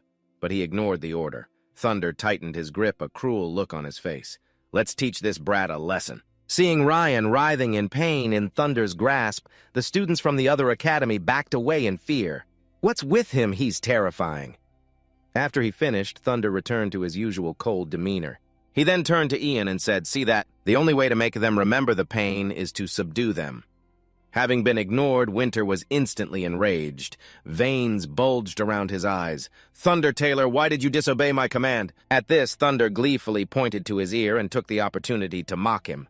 Sorry, Sir Knight, my ears are just like yours. They have a bit of a problem. They only hear what they want to hear. Then Thunder left Winter standing there dumbfounded. He calmly took Kyle's hand. Come on, let's eat first. Don't let something like that spoil our appetite." The crowd who witnessed it felt quite satisfied. They whispered, "Honestly, those two brought it on themselves. They love bullying others, but this time they've met their match." Only Winter was displeased. He frowned silently, repeating that hateful name in his mind, Thunder Taylor. After that little bit of entertainment, the lavish party resumed. All eyes turned to the stage as 3 knights ascended. They whispered, "It's the 3 Grand Knights." Another person whispered, "Is that Winford? The exam must be starting soon." On the high platform, Winford raised his hand to quiet the crowd below. Then, after his introduction, 6 mysterious figures in black cloaks entered. "Now please welcome the headmaster of Ferris Academy and the 6 elders." The crowd buzzed. "It's the 6 elders. Why is this so formal? What's happening? I'm getting nervous. This exam seems really intense. I've never heard of the 6 elders attending before." From below, Thunder had already activated his dragon's eye. He was astonished as he scanned the 6 of them. The aura of these 6 is incredibly strong. This uneasy feeling reminded Thunder of his past life, just like the one who killed him. Thunder curiously watched as a cart was pushed in. It was piled high with belts. "Today, witnessed by the 6 elders, we will conduct the assessment for the new knight class. Based on your results, we will award belts of different colors." At this moment, Winford gravely announced to the students, "Some of you may have heard that poor results mean you will receive the ominous red belt, the mark of a failure." Seeing the fear in the students' eyes, Winford offered some subtle encouragement. "But what I want to tell you all today is this. Even if you receive the red belt, you can one day stand where I am now." The students' eyes immediately lit up. "You must believe. From the day you were chosen at age 5, you already possessed outstanding talent beyond others. The training that comes after will help you bring out your own talents, so please don't lose heart." Seeing this, Thunder sighed softly, his eyes showing both admiration and a hint of anticipation. This guy is pretty good at boosting morale. I wonder what his expression will be when I get the red belt. Winford, having done his part, turned to Winter. "Winter, the rest is up to you." He nodded. "Don't worry." Then Winter glanced at Thunder, his eyes bloodshot. He enunciated each word clearly. "I will carry out my duties as the Academy requires." All students will undergo a 15-round assessment testing various knightly abilities. The first is Jewel Strength, moving a large boulder. Next is the Blazing Inferno, where students must endure flames. After that is the Invisibility Test, which assesses students' stealth skills. There are also 2 more rounds, Keen Eyes and Will of Truth, to test the students' willpower and observation skills. The first round, Jewel Strength, was held in a large circular arena. Its most prominent feature was the crystals. They were exquisitely carved on the ceiling. In the middle of the arena, Winter explained the rules. The rules are simple. You just have to push this boulder with all your might. When the boulder reaches the designated spot, the test is complete. Then he held up a gauntlet set with 2 power crystals. Winter continued, "You each have 2 chances. If you fail on the first attempt, then for your second attempt you may use the magic gauntlet. It will give you extra strength to help you succeed. However, there is a small catch. Naturally, using the magic gauntlet will affect your evaluation score, so consider your choice carefully." Kyle whispered to Thunder. "Looks pretty easy," he agreed. "Yeah, a piece of cake." Thunder looked up at Winter and said cryptically, "But I'm sure someone here doesn't want me to have an easy time."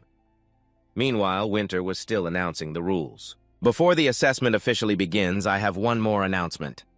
Kyle looked at Thunder confused. "What's going on?" Just then, Winter's words answered Kyle's question. "As the examiner for this round, I forbid Thunder Taylor from participating." Thunder calmly crossed his arms. "See." Kyle was stunned.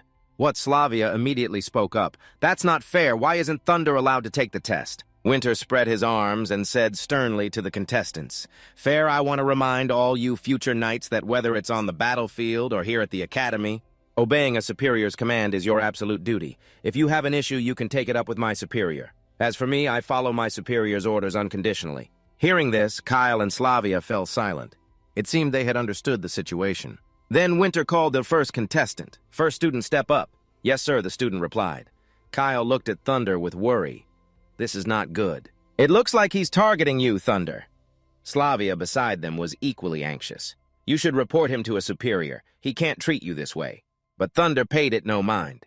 He casually put his hands behind his head and started walking off. "It's fine. This is exactly what I wanted. You guys just go ahead and focus on the test. I'll join you all for the next round." Winter's blatant move actually made Thunder happy. He thought, perfect. This way I can make sure I get the red belt. Slavia watched Thunder walk away, her voice full of unexpressed feelings. Thunder. Soon it was Kyle's group's turn. Kyle quickly pushed the boulder. Assessment pass. Slavia was a bit weaker and had to use the gauntlet to pass. As for Ian, with his monstrous strength, he simply lifted the boulder. The shocked examiner stuttered, "A assessment, pass." After his test, Kyle wiped sweat from his brow and walked over to Thunder. It all went well. Thunder looked at him cheerfully. "Congrats. You'll probably have a tougher time in the second round, though." Hearing Thunder speak with such certainty, Kyle's eyes widened and he asked in surprise, "Why?" Thunder glanced towards Cone. "See him? The examiner for the second round. Looks like he's from Jonan Academy." Cone and Winter were greeting each other. Winter, long time no see. He quickly waved his hand. "Don't call me that." Kyle was so shocked he held his face and yelled, "We haven't been taught magic, so why is it a test?" Thunder calmly replied, "Enemies on the battlefield. Won't care if you've studied it or not. I guess we'll be facing magic." Then, a hexagonal chart appeared in Thunder's vision with its points representing a knight's evaluation factors. He surmised, usually there's a big gap between those with strong physical abilities and those with weak ones. Strength, intellect, energy, agility, stamina. I think these 5 rounds are meant to assess us from different angles to identify our strengths and weaknesses and to set a new direction for our development. Kyle was completely enlightened by Thunder. He raised a finger. "You make a lot of sense, but I'm not sure I'm that well-rounded." But Thunder bluntly refuted him. "No, I don't think you are." After the Jewel Strength round came the second Blazing Inferno, which primarily tested a student's endurance. Kyle had finished his turn, kneeling tiredly on one knee as he heard his result, 57 seconds. Next, as Kyle was helped down, Thunder praised him. "Not bad. You held out for a good while." But Kyle wasn't satisfied at all. "Damn it, not even a minute."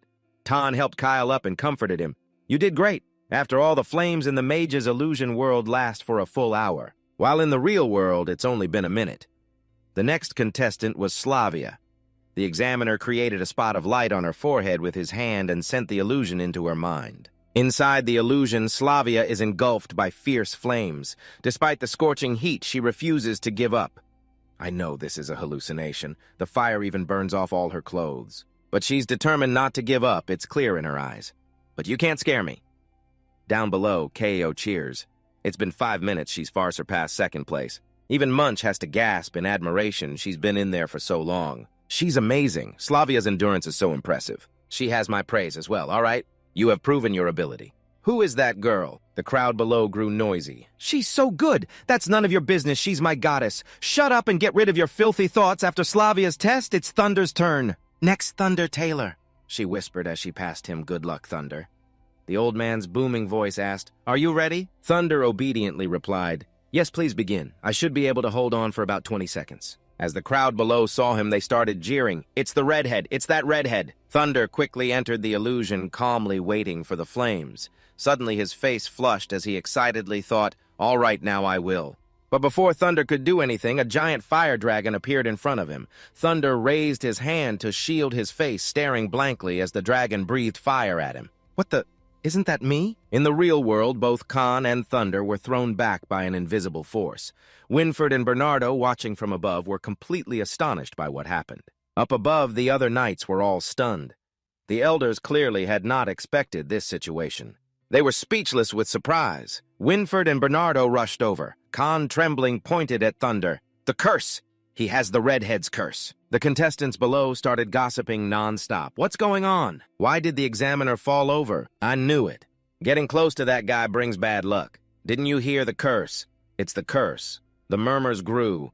"He's more dangerous than the other redheads." Thunder, who seemed fine, asked with concern, "What happened to him?" Winford replied, "It's nothing serious, probably just exhaustion. You should go and get some rest." But Winford was lying.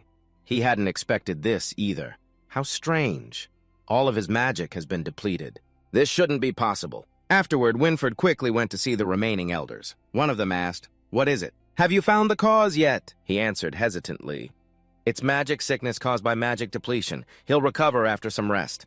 Another elder asked, "Was it because the examinee drained too much of his magic?" But that idea was quickly dismissed. Surely not. How could a mage from Jonan Academy be drained by such a low-level examination spell? Winford lowered his head, trying to move the conversation along. "I've arranged for him to rest. We can investigate the cause later. I'll arrange for another mage to be the examiner."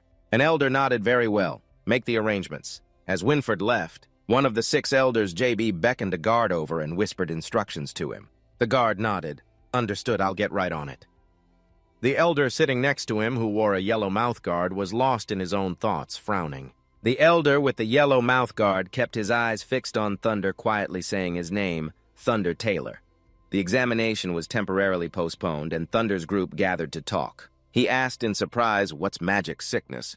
Slavia leaned against a pillar and slowly explained, "It's when a mage depletes all their magic but forces themselves to cast another spell. It causes a negative physical reaction. That's magic sickness." Ko, squatting on the ground, added dejectedly, "So that means he must have used too much magic beforehand.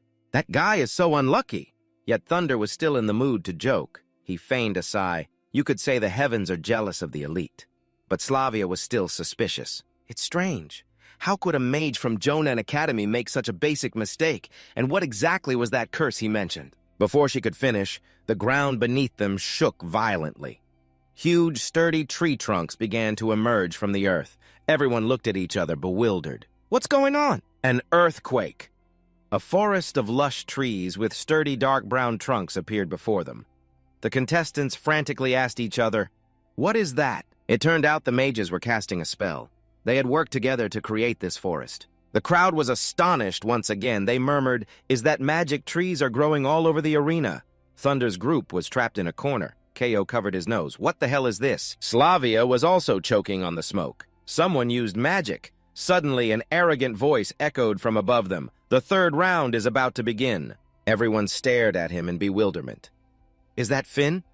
He pointed a thumb at himself and said coolly, "I am the examiner for the 3rd round. Your task is to follow me. And do your best to mimic my movements. The 3rd round, Silent Shadow." As soon as he finished, Finn's figure vanished. Only his voice echoed begin. Ko hadn't even processed it yet. It's starting just like that, even Thunder thought to himself. So fast, while they were all still looking at each other, Munch had already leaped into action. Tan was startled, calling out Munch. He watched in alarm.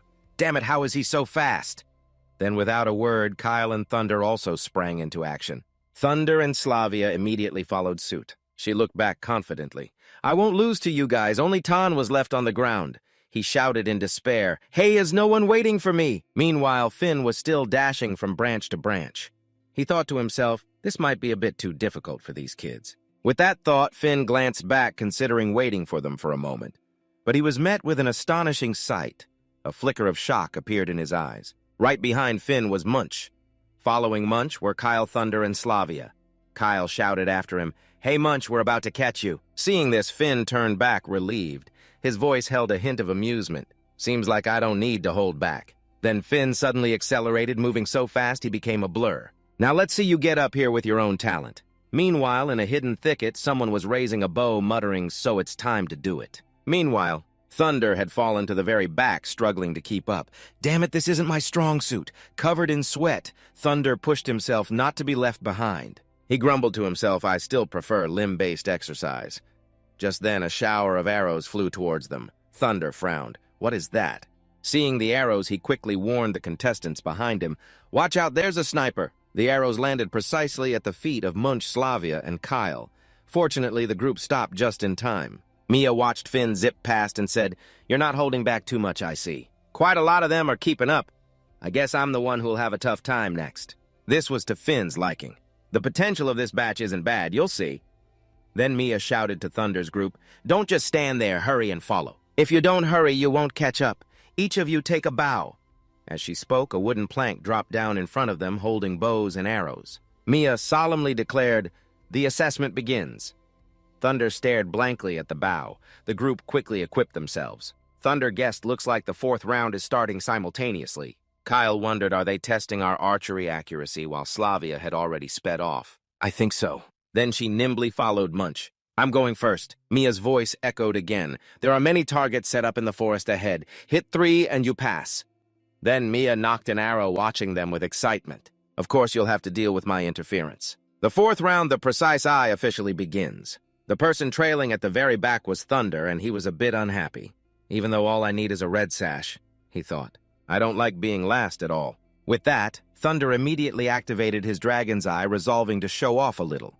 Just then, an arrow glowing with a faint blue aura flew straight towards him. Seeing it, Thunder broke out in a cold sweat, stunned. He then decisively pushed Kaio, yelling, "Move!" Kaio turned around and shouted, "Thunder!" He gritted his teeth helplessly, watching the arrow tear through the air towards him. "I can't avoid this." Just as Thunder thought it was the end. From out of nowhere, another arrow flew out and deflected it. The two sharp arrows lodged themselves deep into two nearby trees, leaving deep gashes. Thunder stared at the cut on the tree, confused. "Is this level of destructive power necessary for an assessment?" Kaio sighed in relief. That was dangerous. Just as Thunder was lost in thought, a voice suddenly called out. "Is everyone okay?" Seeing Mary, Kyle quickly replied, "I'm okay. Thanks, that was a perfect shot." Mary humbly replied, "Don't mention it. If I wasn't nearby, I'm not sure I could have hit them." But they weren't allowed to talk for long. Another volley of arrows flew towards them. Thunder shouted, "Watch out, more are coming!" Then, Thunder and Kyle quickly jumped back to dodge the arrows. Something's not right. Thunder thought, his face suddenly changing. That last arrow was imbued with Kai. It's completely different from the examiner's arrows. Someone is trying to kill us. But after a moment of thought, Thunder came to a different conclusion. Or maybe they're targeting me. At that thought, he immediately raised his guard. Thunder knocked an arrow. At the same time, Mia from afar also noticed something was amiss. She cautiously turned around. Thunder's bow was now ready. He gritted his teeth, holding his stance, then decisively aimed in one direction. He shouted, "Over there!" Just as Thunder drew his bow, a crack suddenly appeared. Before their astonished eyes, the upper part of the bow snapped. Thunder's face went blank. Luckily, Mia arrived in time. She chased in that direction while firing a warning shot. The arrow lodged itself in the tree trunk right at the person's feet. The shadowy attacker immediately fled. When Mia arrived, the only thing there was her arrow. Mia was stunned. She thought to herself, so fast. They dodged my attack. And they didn't leave a single trace. Mia straightened up and pulled the arrow from the tree. She was still bewildered. Who would attack the students to avoid scaring the candidates? Mia waved at them. "Sorry, that was me. I didn't mean to scare you. Everyone continue with the assessment." Hearing that, Kyle and Mary relaxed and replied, "Understood." Thunder watched Mia walk away, knowing that she wasn't the one who shot that arrow. She was just trying to reassure us. Seeing Thunder dazed, Kyle urged, "Let's go." Hearing Kyle say that. As Thunder followed, he carefully considered everything. It seemed a dangerous person had snuck in among them. At the center of the forest, almost all the students had gathered. Tan could be heard blaming Munch. "You traitor, you didn't even wait for me." Munch timidly explained, "But this test..." Other students were discussing among themselves, "Hey, did you hit it? It was too difficult." Joyous was talking to his younger brother. "Can you be faster next time?" Lazy calmly replied, "I'm lazy." In another corner, Thunder's group also gathered. Hearing what they went through, Slavia exclaimed in shock. "How could something like that happen?" she asked. "Why didn't you report it to the Knights? But Thunder thought differently. I think it's better if we don't." Slavia looked at him confused. "Why?" Just then, Kyle, who had been quiet, spoke up. "I agree with Thunder. The examiner wasn't being honest with us, probably to not affect our assessment. Or maybe she's trying to hide something." To Slavia's surprise, Kyle carefully explained, "If there really is someone who wants to harm us, then they must have infiltrated the exam grounds." Kyle's expression darkened as he hesitated. "And this person? I'm afraid it's..." Slavia started to understand and finished his sentence. "An examiner or one of the knights." Then she turned and asked Thunder, "So what's your plan?" Thunder calmly replied, "We'll figure it out as we go. I'm curious to see who's behind this." He frowned, a dangerous glint in his eyes. Thunder muttered, "Who could it be?" at the same time at the edge of the forest. A nimble figure jumped down from a tree, not expecting Mia to be waiting. She yelled at him, "Stop right there!" Mia quickly raised her bow and demanded, "Why did you attack the students?" The other person was no pushover and stealthily reached for the weapon at his side. But Mia saw it. "Don't move. At this range, I can easily kill you." He stopped hiding. Draven tilted his head, glaring at Mia. If that's how it's going to be. Without another word, Draven drew his weapon and lunged at Mia. Night was falling, and in the darkness only a shimmering red light was visible. It came from a spirit stone, illuminating everything. The instructor for this round was Denburst. It will test everyone's willpower and Kai control. The fifth round, the trial of will, officially began. Denburst then lifted a sword high and announced this sword was forged from a transcendent firebird. When you hold it, the sword will emit flames. You may not have learned to use ki, but try to focus and control it with your will. The round then began. "All right, first up." Ian stepped forward. He nervously gripped the sword and looked at it carefully. A moment later, a brilliant flame erupted around the sword, and just like that, his test was over. With his hair singed, Ian dejectedly walked away. Denburst called for the next person. Meanwhile, in another part of the academy, two figures were conversing. So, you not only failed the assassination, but were also discovered by the examiner. The kneeling figure said it was my incompetence. The standing figure slowly removed his mask. It was Elder JP, he said in a disappointed tone. Forget it. I didn't expect this to be resolved in a single attempt. He then put his mask back on.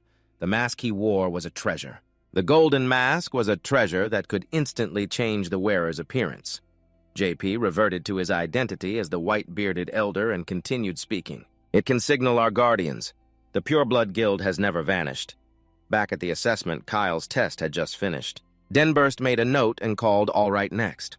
Kyle gave Thunder an encouraging pat. You're the last one. It's your turn. Good luck. He nodded back. Don't worry. Below, Slavia was waiting. She asked Kyle curiously, Kyle, I've always wondered, is Thunder actually any good? Hearing Slavia's question, Kyle put a finger to his chin and answered seriously, Thunder, from what I know, he's incredibly strong. Hearing this, Tan turned around in surprise.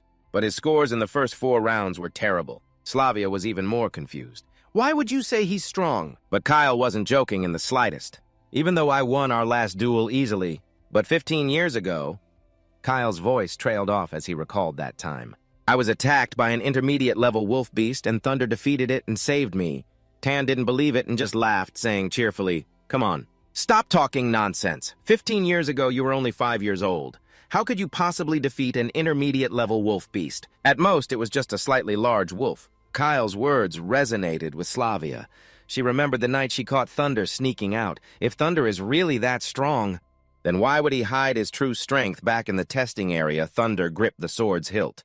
Denburst gave the command, Begin. Just then, a system window appeared in mid-air, notifying Thunder you have obtained a transcendent beast crystal. Accept. The panel showed 2 options, accept or decline. Distracted by the system, Thunder paid no attention to the sword in his hand. The other students started murmuring, There's no flame at all. Then Thunder casually swung the sword around. What's happening? The crowd murmured, I think it's broken. Is it really broken? The light in the sword is gone. That guy always messes things up. Standing aside, Denburst's face grew pale. He lunged for the sword. Out of the way, give me the sword. The red crystal in the hilt had lost its light. The sight struck Denburst like lightning. This was a weapon forged from a transcendent beast, a treasure of King Arun. Denburst angrily turned and grabbed Thunder's collar. What on earth did you do to it? His face was completely expressionless. What could I have done? This is a weapon made from a transcendent beast, after all. Thunder then added calmly, Besides, you were watching me the entire time. Denburst was too furious to speak. Just as the situation grew tense, a knight approached from behind. Sir Denburst, I have an urgent report for you. Denburst growled, What is it? He let go of Thunder and turned to hear the report. His expression changed instantly upon hearing it, but he then regained his composure. He turned his back to the students and waved his hand. All rounds of the test have concluded. Everyone may return to your rooms and rest. Everyone immediately relaxed. It was finally over. Whispering how tired they were, another announcement rang out, asking everyone to gather for dinner where belts would be distributed. Hearing that, a few trainees gathered and whispered, My performance was still better than that guy's. At least I won't get a red belt. They whispered among themselves, not noticing Thunder still standing there motionlessly. Denbird spoke up, Thunder Taylor, you can come down now. Thunder obeyed and went down, the knight's words still echoing in his ears. Is what that knight said true? Recalling how he had accidentally overheard a conversation earlier. Lord Denbird, the examiner for the 4th round, was just found dead. At the crime scene, Winford had arrived to investigate. In front of him was Mia's blood-soaked body. Lord Winford, when I found her, she was already... Winford crouched beside the body and observed carefully. The body is still warm. She was killed not long ago. Who could it be? A moment later, Winford stood up. He ordered the knight behind him report to the elders immediately. Understood. The knight went to the elders' conference room. Elder J.B. pretended not to know and asked, So she's dead? The knight bowed his head slightly. Yes, that's right. The cut was very clean, a fatal blow. It must have been an expert's work. Furthermore, the assailant didn't trigger the security system. I'm afraid... He hesitated. The elder in the golden mouth cover raised his hand, continuing for the knight. It seems highly likely it was an inside job. After all, there have been certain rumors. The other elders joined the discussion. One spoke up, the Pure Blood Guild or the Dark Guild. Another elder said angrily, The leader of the Blue Belt Knights was killed right on the examination grounds. The culprit is too audacious, so arrogant. This matter must be thoroughly investigated. Then, an elder turned to the one standing by the window to ask for his opinion. Grand Elder, what are your thoughts? The Grand Elder stroked his long beard and said in a hoarse voice, This matter is only for high-ranking officials to know. It must not be leaked. Let the elders continue the investigation. We must find the culprit. The knight immediately obeyed. Understood. The scene changes to the belt ceremony. Everyone was buzzing. So nervous, I wonder what color belt I'll get. Slavia finally met Mary and said, So you're Mary, that's great. Finally, I have a female roommate. Standing aside, Kyle guessed is your last name Eugene. Are you perhaps acquainted with a Mary Eugene? Hearing that, Mary exclaimed in surprise, You know my mother. Meanwhile, Thunder stood in a corner thinking, if even an examiner was killed. The culprit is definitely no ordinary person. The suspects must be high-ranking officials. Thinking this, Thunder became more certain of his earlier deduction. If we're talking about someone from inside the academy, perhaps only the knights and elders have this capability. Meanwhile, Kyle, knowing nothing, excitedly called to Thunder in the corner. Thunder, remember that adventurer we met in Danny Town back then? That was Mary's mother. What a coincidence. But Kyle realized Thunder wasn't listening. He dejectedly grabbed Thunder's shoulder. Come on, man. Lately, you haven't been paying attention when I talk. Thunder looked at Kyle apologetically. Sorry, I was thinking about the exam. Slavia approached from behind, still thinking about the archer's identity. Of course, Thunder didn't dare tell the truth. He quickly made an excuse. No, I was just wondering why the sword in the 5th round didn't react at all. Actually, Thunder didn't want to lie, but he always prioritized his friend's safety. It was better not to let them know the examiner had been killed. After all, the more you know, the more dangerous it is. Thunder's excuse immediately convinced Slavia. She looked at him worriedly. That really is strange. I always feel like you're not very lucky. It was the same with the Hellfire sword. While everyone was chatting excitedly, a solemn voice announced, The Knight Commander has arrived. Seeing Winford, the crowd fell silent as a bead of sweat rolled down their foreheads. He's finally here. Then Winford raised his hand and solemnly announced, The ceremony will now begin. I declare the distribution of belts has started. When your name is called, step onto the stage. The first name called was unexpectedly Kyle Bluebird. He turned back in surprise. Yes. Thunder rubbed his cheek as Kyle finally let go and walked proudly onto the stage. The surrounding crowd couldn't stop debating. It's that guy. He had the best performance, right? He'll definitely get a white belt. The voice of another chatterbox chimed in, who says, The best performer was our goddess Slavia, or maybe someone neutral. Whoever it is, they'll surely get a white belt. Winford glanced at the evaluation sheet on the table. Then he solemnly said to Kyle, After careful consideration, the Knight Order has decided to award you a black belt. This was clearly lower than what Kyle expected. He hesitated to take it. Seeing Kyle standing there in a daze, Winford smiled and prompted him, Hey, take it. Disappointment was clear on Kyle's face, but he still took it. Understood. The gossiping crowd had something new to whisper about. What's happening? Shouldn't he have gotten a white belt? Logically, what's a black belt even for? Not sure, you basically never see them, but it's better than getting a red belt, which is worse. Next was Ian's turn. He was a bit surprised to receive a white belt. Another person whispered, How did that redhead get a white belt? The person next to him quickly hushed him, Keep it down. Did you forget what happened to the last guy who got beaten up? And Slavia was also honored with the highest result. Everyone cheered as expected of our goddess Slavia. I knew she'd get a white belt. You got a red belt. From now on, you have no chance with the goddess. Whispering, No, my goddess, Mary received a blue belt. She happily showed it to everyone, thank you. Meanwhile, Tan stood aside, tears streaming down what? Man got a black belt. Not keeping everyone waiting, the final name was called Thunder Taylor. He was also the subject of the crowd's discussion, as everyone guessed what color he would get. Probably red. Thunder clenched his fists and quickly walked onto the stage. It's finally my turn. But the result surprised him.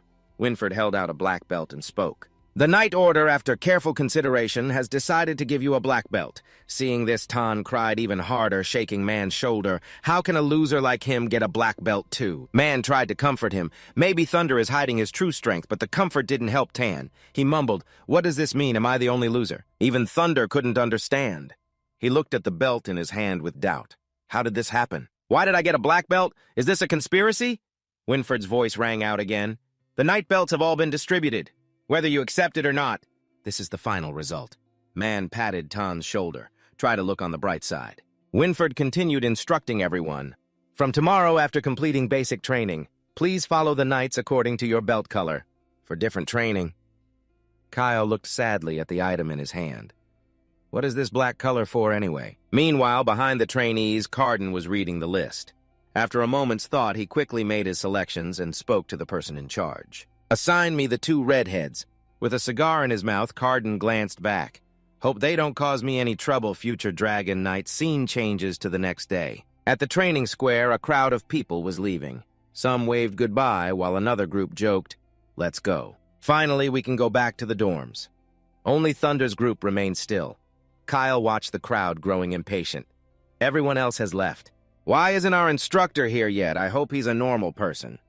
He had just muttered these complaints when a voice suddenly spoke from behind. Are you talking about me? Kyle jumped in surprise. The newcomer walked right past him and gave a brief introduction.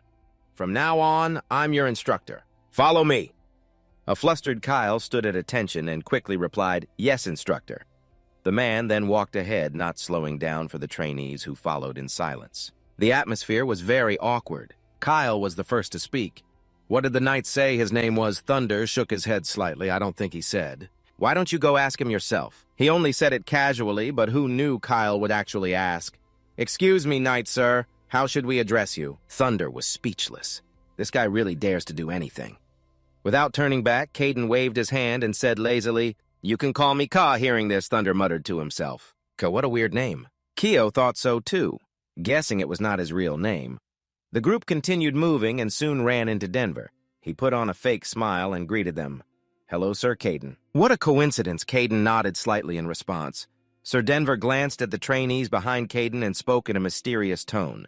"The 2 redheads are going to be a handful for you this time, Sir Caden." Denver did not bother hiding his hostility, frowning deeply at Thunder. "You must be very happy to have received the black belt, right? Thunder Tallow, if it were up to me, I would never let someone like you into this academy." He calmly replied, "It's a good thing it's not up to you." Then, Thunder's answer provoked Denver, and a strong killing intent flashed in his eyes. "Be careful, I will be watching you." Just then, a sudden flash of a sword was at his neck, accompanied by Caden's deep, hoarse voice. "Sir Denver, I must remind you." He unhesitatingly pointed his sword at Denver. "Thunder Tallow is now a member of my Black Belt Knight Order." Caden paused for a moment, exhaling a puff of cigar smoke. "I hope there is no prejudice here." Leading to unpleasantness between us, Denver was still defiant, raising an eyebrow and smirking. "Whether it's prejudice or not will soon be proven." Convinced he was right, he stated firmly, "Everyone will soon realize the prediction was a mistake." Denver turned and left resentfully. "Good luck to you all watching his back." Keo wondered blankly. Prediction what prediction? Munch shook his head vigorously. "I've never heard of it."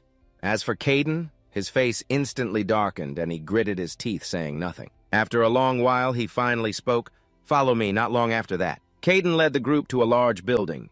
"This is our special training ground." The moment the large door opened, a fierce gust of wind hit them in the face. Keo blurted out, "Where is this wind coming from?" The teammate beside him mumbled, "I cannot open my eyes." Although in the same situation, Kyle was much calmer, trying to open his eyes to see the training area. When the sight of cobwebs covering the walls met his eyes, Kyle finally exclaimed, "This place is so run down." At the same time, Munch suddenly screamed out, "Where is Sir Caden?" Keo was also confused. I was not paying attention. I do not know when he disappeared. Before the group could compose themselves, the door behind them slammed shut. Startled, Kyle turned his head to check what is going on. Thunder said nothing. He decisively used his dragon eye, scanning the area.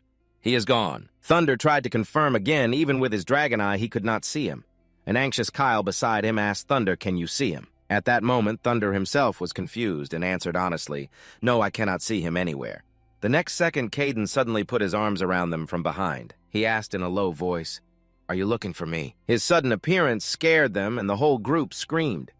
After a while, things calmed down under the dim candlelight. Caden announced that from now on, everyone would have to train in an environment as dark as this. He explained it was to hone your skills and sharpen your senses until one day you can become one with the darkness, making it your sharpest weapon. Kaol could not hold back and asked directly, "Sir Caden, I heard the Black Belt Knights mainly carry out assassination missions. Is that true?" Thunder was surprised, thinking to himself, assassination. So this is what Kaol was worried about. Caden's confirmation made Kyle fall silent.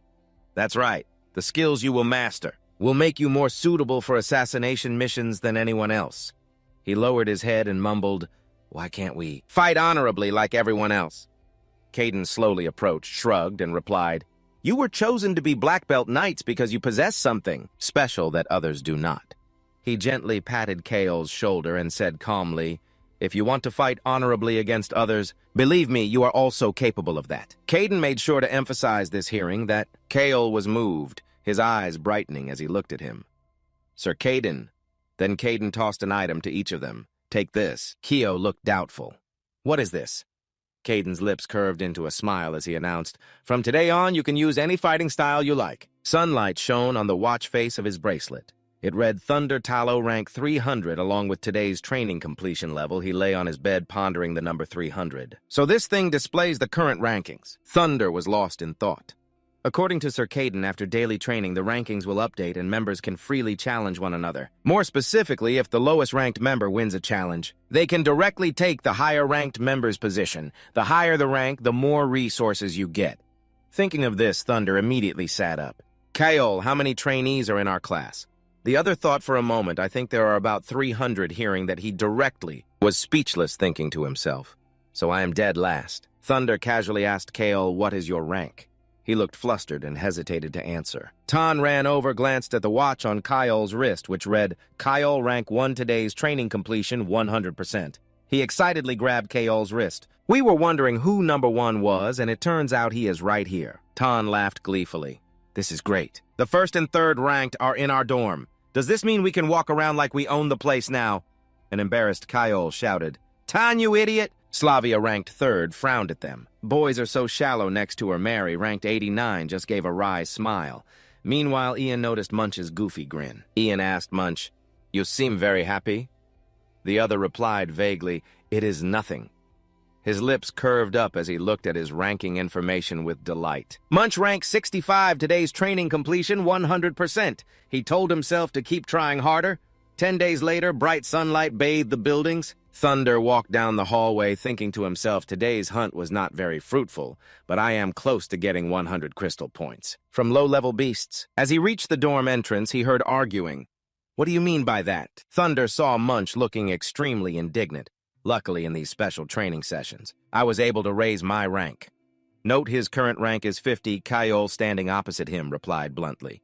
"Perhaps. I just think those methods are a bit cheap. They wouldn't help me anyway." This statement angered Munch. "Just because it's not your specialty doesn't mean it's useless," he retorted. "Without those skills, I can still be number 1. Munch was immediately speechless. Thunder turned to Tan and asked, "What's going on?" He sighed and remarked, "This is the first time I've seen Munch so worked up." Tan summarized the situation. "They are arguing about whether the black belt knight training is actually useful or not. I am curious what you are actually training." Thunder stroked his chin thoughtfully. "Special training based on his analysis, assassination, and stealth are the skills of the black belt knights. It is true that Kael is not skilled in these things, but in this aspect, Munch has shown a special talent here." Thunder could not deny it, but Kael also had a point. His fundamentals were stronger than Munch's, even if Munch was ranking up quickly. But in overall strength, he still has a long way to go. The two in front continued their heated argument. Munch snapped, "I will not let you look down on my efforts like that." Kael was also losing his cool. "Did I not already say it? Think whatever you want." Slavia quickly stepped in to mediate. All right. "You two stop fighting. Thunder, you should try to stop them too." Thunder, who was standing quietly aside, was startled to be called out. The next second, he made a suggestion. "Why do you two not just fight it out?" Tan, standing nearby, enthusiastically agreed. "Oh, that is a great idea." An angry Slavia jumped up. "Hey, are you here to stop them or to add fuel to the fire?" In a moment of impulse, Munch immediately agreed. "I agree. Let's have a duel." Kael snorted, "Fine by me. But if you want to fight, I will show you just how useful those skills of yours are in a real battle." Not long after, the arena area quickly became lively as people whispered to one another, "Hey, want to go watch? There's a challenge over there. I think it's the top new student." Another person was immediately interested. "It's that red-haired guy. Who's he fighting?" Another person chimed in. "I heard it's a dark horse also ranked near the top." Sebastian Dennis's youngest son happened to pass by and said with a disdainful frown, "Fighting." The person next to him agreed there's nothing worth watching, just a bunch of country bumpkins from Rennie-town. Meanwhile, Keo was taking the opportunity to make some money. He gleefully advertised, "Place your bets. The Academy's new star Kyle versus Manch the Black Knight. Hurry and see who will claim victory." He smiled invitingly. Gentlemen, who do you bet on? Show your support. I'll bet 10 silver coins. That flippant attitude immediately provoked Slavia. She snapped angrily, "How can you take bets on your own roommate?" To her surprise, Mary also joined in. "Here's 5 silver coins I want to try too. I bet on Munch maybe he'll pull off a surprise." Keo laughed and replied, "Thank you for your patronage, gentlemen." Slavia was utterly bewildered. "Huh, Mary, why you too?" Finally, unable to contain her curiosity, she turned and asked the person behind her, "Thunder, do you think Munch has a chance to win?" Down in the ring, Keo, acting as the referee, spoke up. "Sorry to keep you ladies and gentlemen waiting. The match you've all been waiting for is about to begin." The crowd urged him hurry up. He still followed procedure, raising his voice to announce, "Let us witness this momentous occasion together." Just as the match was about to start, Thunder finally answered Slavia. "So you also think Kyle will win, right?" She couldn't deny it and remained silent. Down in the ring, Keo got into position, raised his hand, and yelled, "I declare the match has begun," as soon as he gave the signal. The two in the ring immediately moved. The crowd roared with cheers, "Charge, go get him." Observing the match, Thunder frankly assessed Kyle has skillful technique. "Compared to the rest of us, he's an outstanding talent." He didn't forget to comment on the other one. Munch also gave his all during the special training. You could say he is now a formidable opponent for Kyle. And just as Thunder said, Munch was fighting decisively on par with Kyle. As one of Munch's strikes landed, dust and smoke immediately filled the ring. In the current situation, no one could tell what had happened. But he confidently declared, "I've got this." The crowd below the ring buzzed. Was he knocked down? Quickly, a sharp-eyed person spotted it. Wait, Kyle blocked the attack. This was beyond Munch's expectations, and he blurted out how. Kyle completely blocked the attack with his sword, raised an eyebrow, and said, "Give up, you can't win." Thunder watched it all and analyzed with his arms crossed. Munch's technique has certainly improved, but it's gotten to the point where Kyle has to be on his guard. But then he stretched and yawned, finally concluding, "I still believe Kyle will win." Slavia nodded in agreement, assessing the fundamental skill gap. "A skill gap like that can't be closed in such a short time." Hearing the two of them talk, Mary couldn't help but feel anxious. Back in the ring, Munch seemed to have lost his composure, furiously attacking Kyle while repeatedly muttering, "Damn it." He calmly blocked every blow. Then at a certain point, Kyle suddenly turned, saying, "It's my turn." With a single finishing blow, he decided the outcome. The wooden sword in Munch's hand snapped in two. Unable to accept reality, his face paled as he watched the blade fly away. How? Before Munch's horrified eyes, the broken sword hit the floor. Kyle calmly turned to look at him. "It's over." Munch collapsed to his knees, his head bowed in defeat. "How could this be?" Kyle then said without another glance at his opponent. He turned to leave. "It's a pity, but this is reality." Munch tightened his grip on the hilt as a red aura suddenly flared around him. He gritted his teeth and growled, "No, it's not over yet." Thunder keenly sensed something was wrong and froze. That is, down in the ring, an agitated Munch charged at Kyle's back with the broken sword, shouting, "It's not over yet." Seeing the situation was out of control, Slavia screamed in panic, "Watch out." Mary beside her was equally frantic, rushing to stop him. Munch stopped just at that critical moment. The broken blade just inches from Kyle's neck suddenly stopped. He turned his head in confusion at the sight that met his eyes. It made Kyle's face turn pale. On the blade at his neck, warm blood was dripping continuously. The onlookers were also stunned. Tanha stood agape, unable to speak. Ian jumped up in horror, his lips trembling. How is that possible? Even Slavia was stunned, wondering when on earth did he. Down in the ring, Thunder had appeared just in time, grabbing the wooden blade with his bare hand. He warned sternly, "Munch, stop now." Kyle looked at his bleeding hand and called out worriedly, "Thunder." Perhaps the smell of blood brought Munch to his senses. He dropped the sword in a panic, looking awkwardly at Thunder's hand. "I'm sorry, over here." Slavia still couldn't believe her eyes. Munch's speed was astounding. I didn't even see him move clearly, yet in that short time, Thunder managed to intercept. How did he do that? Over at the ring, Munch profusely apologized to Thunder, stammering, "I'm sorry, I'm really so sorry. It was all because I was too reckless, if it weren't for Thunder. If you hadn't stopped me, I would have caused a huge disaster." He didn't seem to mind, shaking his head reassuringly. "It's nothing, just a small wound." Meanwhile, the crowd buzzed. "So who's the winner then?" Someone immediately spoke up. "I don't know, it probably counts as a win for Kyle." Another person stubbornly disagreed. "Who says so? If he hadn't been stopped, Kyle definitely couldn't have dodged that attack." An argument suddenly erupted, but the match had already ended before that. Keo quickly sized up the situation and waved his hands to make an announcement. "Everyone quiet down. Due to third-party interference, the result of this match is void." You can all get your money back later. Of course, some people were still dissatisfied and shouted in protest. This is unacceptable. Some hotheads even started throwing bottles into the ring. Damn it, did you do this on purpose? That was clearly my winnings. If you can't play, then don't bet. Kyo tried his best to calm the crowd. Everyone, please calm down. I said I'll return your money. But their attitude remained extremely hostile. They shouted directly, cut the crap. The situation quickly spiraled out of control. The people in the ring were pelted with stones, enduring the crowd's vicious words. You guys ruined everything. Such troublemaking trash. What's the point of a refund? We obviously bet on the winner. Get out of the academy, you bunch of red-haired freaks, as they were leaving. Thunder was suddenly hit in the head by a stone. Below, the crowd was wildly cursing unlucky red hair. The scene was chaotic, and harsh criticisms rang in his ears. Get out of the academy, get out. Get out! Kyle rushed to support Thunder, worriedly calling his name Thunder.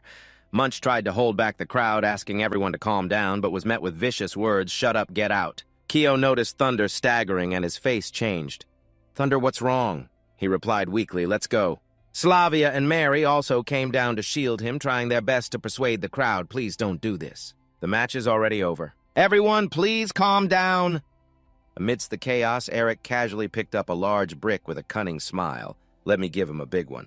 Before he could even move his wrist, he was suddenly hit by a thrown stone. As a reflex, he dropped the brick and hissed in pain. Munch had seen Eric's intention and stopped him from the start. Don't do it. He furiously pointed at Munch's face. Hey, isn't this all because you're useless? Munch retorted, but this has nothing to do with Thunder. Eric was choked with anger and could only yell, you little brat, you better remember this. His own man was attacked right in the middle of this chaos. Sebastian's face immediately darkened, showing his displeasure.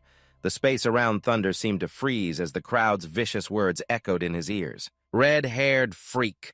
Thunder felt countless malicious gazes piercing him as they hurled insults. Get out of the academy, you trash freak. You should have never been born. Nothing good happens when you're here. Go die, you jinx.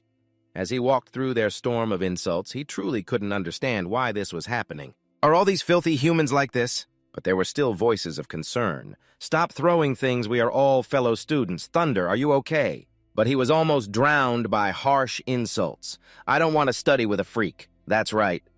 And then those venomous words reached Thunder's ears. Like a poison slowly destroying him, Thunder's whole body trembled. He could only hear the insults flooding his ears. Cursed red-haired freak. Go die, you trash, useless idiot, die. Get lost, you despicable thing, die.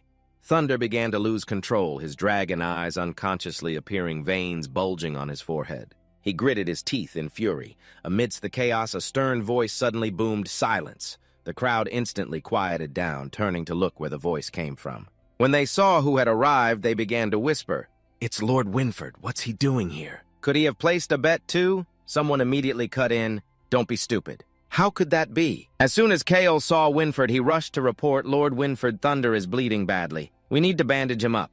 He nodded slightly and offered, Let me help you stop the bleeding.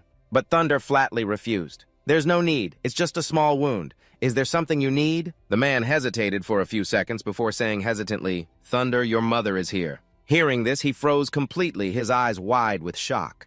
Not long after, the scene shifts to a room. A woman stood silently by the window. The next moment, a hurried, breathless voice called out, getting closer and closer. Mom startled. Scarlet turned to look. Thunder. He burst through the door, his head still bandaged and panting. It's really you, Mom? Scarlet asked gently. It's been a while, you've grown so much. Thunder replied cheerfully. Yes, I'm a bit taller. Scarlet hesitantly began Thunder, but he excitedly grabbed her hand. Enough about me. You're here, does that mean Dad's condition is better? Since things have come to this, Scarlet had no choice but to tell Thunder the truth. Your father? He has left. Hearing this, he panicked. Dad's dead. Scarlet quickly explained. That's not what I meant. I said your father has left home. He's left the village. Thunder grew even more confused. Left? How is that possible? Isn't he infected with the shadow plague? He should be at home recovering. How could he suddenly be able to walk again? Outside, Winford leaned against the door, silently listening to their conversation. You see, before this, he had always hidden the truth about the shadow plague from Thunder. From what Winford knew, those infected usually died within a year, and Jack was one of the few who could survive it. But eventually, no matter how strong, they all succumbed to the disease, becoming carriers who spread it. For years, there had been no exceptions. Inside the room, Scarlet slowly recounted the whole story to Thunder. Actually, I only found out today myself. For 15 years, your father has been fighting the Shadow Plague, she recalled a time before.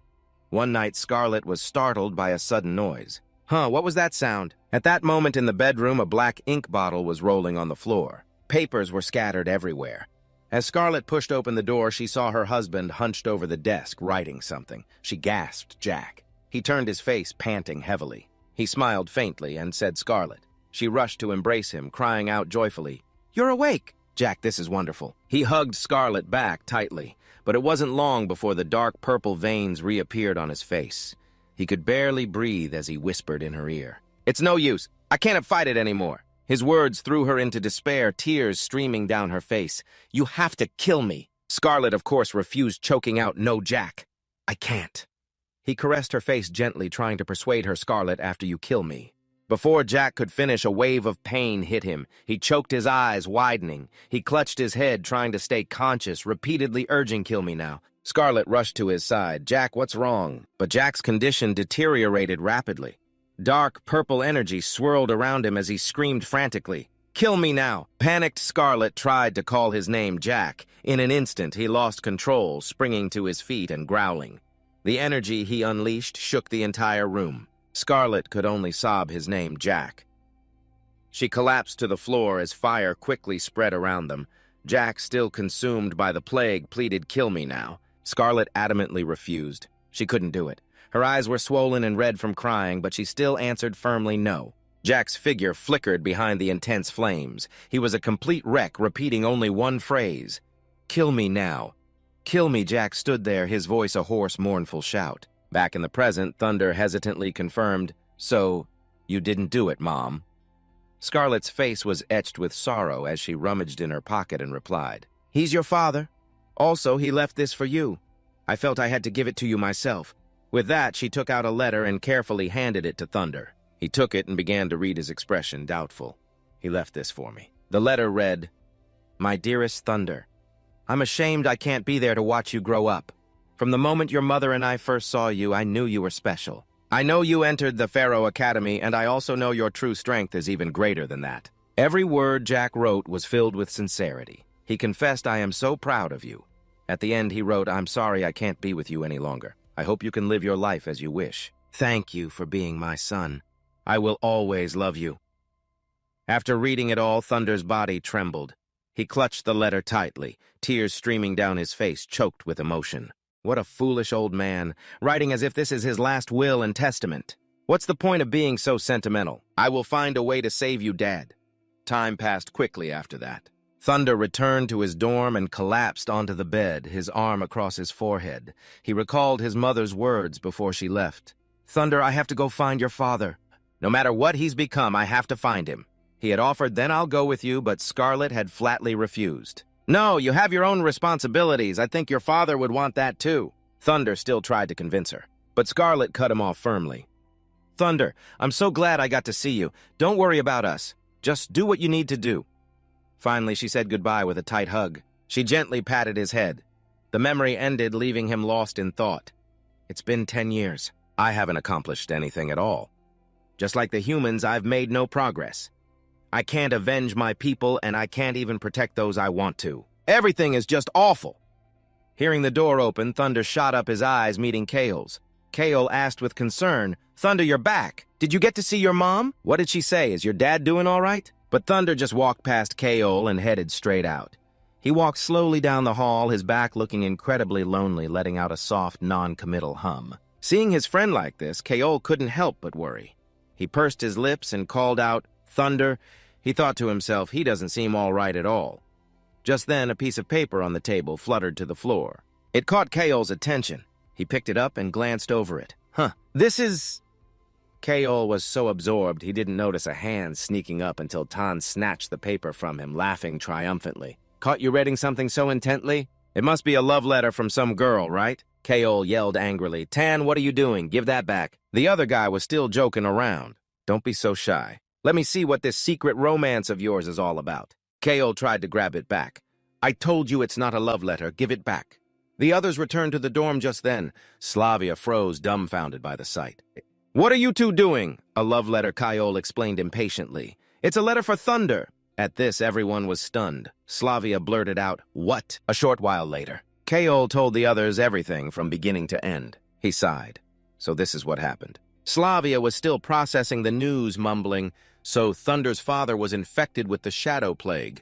Tan remarked, "I never would have guessed. That guy had such a rough childhood. I guess we should be a bit nicer to him." Meanwhile, Monch sat silently in a corner, head down in deep thought. The scene changes to the dining hall, which is bustling with people. Only Thunder walked alone with his head down. Slavia suddenly appeared with a smile and started talking to Thunder. "What a coincidence, are you going to eat?" Mary also smiled and suggested, "Let's go together." He looked left and right, bewildered. An hour later, back in the dorm, Thunder looked confused at the neatly arranged things on his bed. My bed and clothes." Tan walked over to him, trying his best to act, and asked with a smile, "Hey, Thunder, what do you think of Slavia? She's not a bad girl, right?" Before Thunder could understand a thing, Ian stammered, "Yes, that's Slavia." Their awkward reactions combined with recent events made Thunder suspicious. What's up with these guys? The next day, he returned to his room to find Kyle arranging freshly picked lilies on the table. Thunder frowned and asked, "What is it this time?" The other hesitated. "Well, Thunder, it's just... I thought looking at fresh flowers would lift your spirits, don't you agree?" Hearing this, he immediately looked disgusted. "Have you fallen in love with me or something?" Kyle jumped up in embarrassment. How could that be? Thunder took the chance to ask directly. "I've been meaning to ask what's been going on with you guys lately." Kyle stammered for a moment and finally decided to confess about that. "I'm sorry I accidentally read your letter." Thunder looked at him with an unreadable expression. Fearing he was angry, Kyle rushed to explain, "I'm sorry, Thunder, it was all my fault. A letter is a private thing. I shouldn't have opened it. I didn't let anyone else read it either. In short, I was wrong. I revealed your secret. I'm sorry." But contrary to his expectations, Thunder broke into a radiant smile and said sincerely, "Thank you, everyone." Seeing this, Kyle sighed in relief. "As long as you're not angry, Thunder." Just then, a commotion was heard outside. "Hurry, bring him in. Make way, hurry up." The door opened, and Munch was there covered in bruises. Coughing, he was helped into the room by Tan and Ian. Munch were at the dorm. "Hang in there," Slavia urged. "Quick, put him on the bed." Mary, standing nearby, was already crying in panic, calling his name. Kyle frantically asked, "What happened?" Tan immediately explained it was that guy, Sebastian. He challenged Munch to a duel. Thunder was confused. "In a ranking battle, doesn't the match end if you just concede? How did he get injured this badly?" "Over here." As Ian carefully held Munch onto the bed, Tan hurriedly explained, his voice filled with indignation. Munch had already been beaten unconscious. "He didn't even get a chance to concede, but that guy didn't stop. He kept hitting him. He was clearly doing it on purpose." Munch was laid on the bed amidst Mary's sobs. He struggled to call out Thunder. He immediately went over Munch. What is it to think he was this badly injured? But he was still worried about Thunder, even looking extremely guilty. "Sorry I couldn't make your bed for you these past few days." Hearing that, Thunder froze. Slavia's urgent voice was heard. "It looks like his arms and legs have hairline fractures. We need to get a doctor." Ian immediately volunteered. "All right, I'll go get one now." Without a word, Thunder stood up and turned to leave. Kyle noticed and asked worriedly, "Thunder, where are you going?" He looked back, his eyes filled with killing intent, to get justice for Munch, of course. Kyle gently pulled his hand. "Wait, Thunder, don't be rash." Thunder's face darkened. "Do you want to come with me?" He hesitated. "I want to help Munch get even, too." "But," Thunder said coldly. "But what?" "All I know is an eye for an eye," Slavia added worriedly. "Because Sebastian is a member of the Delt family," Kyle agreed. "That's right, he's the son of Sir Denbird. We can't afford to offend them." Thunder walked away without looking back. "So what? If he wants to cause trouble, he must face the consequences." Thunder, Kyle yelled, "Don't you get it? This isn't the first time he's done this. No one in the academy wants to mess with him. They might even expel you." He waved a hand. "Don't worry, I'm not that stupid. As long as it's an official match, I can legitimately go, get my revenge." "Thunder!" Kyle called out, his voice filled with helplessness. The scene shifts to a beautiful landscape of rolling hills and flowers. Sebastian praised, "Not bad, Eric. Keep it up." Amidst the clashing of swords, Sebastian walked past the trainees. Eric replied, "Understood." Thunder was being blocked by two people. "Hey, you're not one of us." "Buddy, we're training here. If you need something, wait over there." He asked coldly, "Which one of you is Sebastian?" The first student asked curiously. "You're looking for Sebastian. I don't remember him having any red-haired friends," said the second one with a laugh. "If it's not you, then move." Hearing the noise, Eric yelled, "What's all the commotion?" "What is it?" The first student pointed at Thunder. "Eric, this guy just barged in saying he's looking for Sebastian." Hearing that, Eric yelled mockingly, "Huh! Sebastian would never associate with a red-haired freak. Didn't your parents teach you any manners?" Eric angrily pointed at him. "Can't you see we're training here?" Thunder calmly asked. "Are you Sebastian? If not, I have no business with you." He gritted his teeth. "You—" Suddenly, a voice called from behind Eric. Sebastian chuckled slightly. "I'm the Sebastian you're looking for." He pointed to Thunder's waist. "Seeing that black belt, you must be here for your friend, right?" Thunder got straight to the point, "Since you know I won't waste words." He tapped the watch on his wrist. "Let's have a duel." "What?" Sebastian reacted so straightforward. "System Thunder Taylor, rank 300. Accept or decline." He laughed and tapped at his watch. "Sorry, I think I'll decline." Thunder's face grew cold. "What, are you scared?" Sebastian said mockingly. "Looking at your rank, a duel seems unnecessary. You see, I thought that black belt of yours was a promising one. A bright seed among you lot, but the outcome was just pathetic." He waved his hand in pity. "Sorry, I didn't mean to hurt your feelings. Perhaps people born to common families are just different from us." Then Sebastian turned away, taunting, "I don't want a repeat of that." The atmosphere was shattered by Thunder's sudden shout. "Still haven't given up, wait." Eric stepped in front of him. "Sebastian, a guy like this isn't worthy of a duel with you, but I don't mind." He held up his watch. "I'm currently ranked 9th. If you can defeat me, maybe then others will be interested in your challenge." Eric gave Sebastian a quick, meaningful look. "Right, boss?" He smirked. "Suit yourself." Thunder pointed at Eric. "If I beat this guy, will you accept my challenge?" He was taken aback. "This guy," Sebastian replied. "Beat him first, then we'll see." Murmurs spread through the crowd. "Wow, another match." Following a strong team was the right move. "Yeah, I get to see a challenger fight right away. I hope this fight lasts a bit longer." Thunder clenched his fists. "Then I have nothing more to say. Let's do this." Eric drew his sword. "How arrogant. Don't come crying to me later. Or find someone else to avenge you." Someone wondered, "Huh? Why hasn't the redhead drawn his sword?" Eric immediately charged, thinking, "This is a great chance to use the move Sebastian taught me." Sebastian crossed his arms, looking amused. That Eric always bullying the new kids. A flash of steel appeared as Eric swung his cold blade straight at Thunder. "Die!" With a slight tilt of his body, he narrowly avoided the attack. Eric couldn't believe it, his face a mask of shock. What? How could he have possibly dodged that? Eric roared, refusing to back down, and charged again with his sword. "This isn't over." Despite his relentless attacks, Eric couldn't land a single hit on Thunder. Every strike was dodged with ease. "Let's see you dodge this, damn it." He began to panic. "That was my fastest strike. How are you still able to dodge that?" Thunder lunged forward. Before Eric could react, Thunder's fist slammed into his face. His body flew back several meters before crashing to the ground. Eric lay stunned, his face bruised, his eyes filled with disbelief. How was this possible? Thunder pointed to Eric on the ground. "Sebastian, am I qualified to challenge you now?" The crowd shouted in alarm. "Eric, I think he fainted. Quick, get him to the infirmary."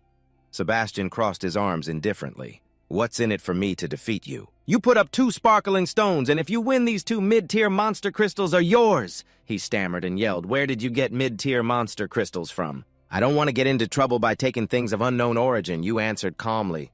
"My parents were adventurers. This is what they left for me." Thunder put his hands in his pockets. "What about it? While I still haven't formed a weapon, you still have a chance to get them." Sebastian pointed at him, "All right. I accept your challenge, but I have one condition." He laughed, his eyes flashing with a terrifying excitement. "This match must be held in public. I don't want people thinking I stole these mid-tier monster crystals from you later." Thunder replied emotionlessly in an icy tone, "Suits me just fine." A sea of people filled the large arena. The noisy chatter echoed. "Oh, Hez here. Sebastian is the best. Beat the red-haired freak. It's about to start." Kaol, walking beside you, kept trying to talk you out of it. "Do you really want to fight that guy? I heard he's ranked 2nd, if that's true. I don't think this is a good idea," he continued to warn, "even if you want to go all in on one big bet. But that guy is someone who won't hold back." Thunder reassured Kaol, "Don't worry, just go open your betting pool." "Just do as I say," he said helplessly. "All right, then. I can't stop you anyway." The two of them bumped fists, he said with a laugh. "Promise me you'll at least give him a bloody nose," Thunder replied with a firm voice. "Definitely scene change, Kaol holding a wooden box. Place your bets, place your bets." Black-backed Knight of Thunder versus White-backed Knight Sebastian. Who will defeat whom? Let's wait and see this exciting match unfold. Tan couldn't hide his anxiety. "Hey, I'm telling you. How long do you guys think Thunder can last?" Ian hesitated, his voice filled with worry. I hope Thunder doesn't get hurt. Slavia clearly disagreed with this. I don't think so, she said loudly. Oh, love really makes people blind. The timid girl shrieked. What are you talking about? How could I possibly like that guy, Thunder? That's not the point. Slavia frantically yelled, if you can't see Thunder's strengths, then you must be blind. Tan kept teasing about love while Kaol anxiously thought to himself rather than worrying about whether Thunder can win. I'm more worried about what the Black Knight's reaction to this match will be. Sebastian's voice rang out, filled with smugness like a challenge. The son of a knight becomes a knight. The son of a commoner becomes a commoner. This is a line that can never be crossed.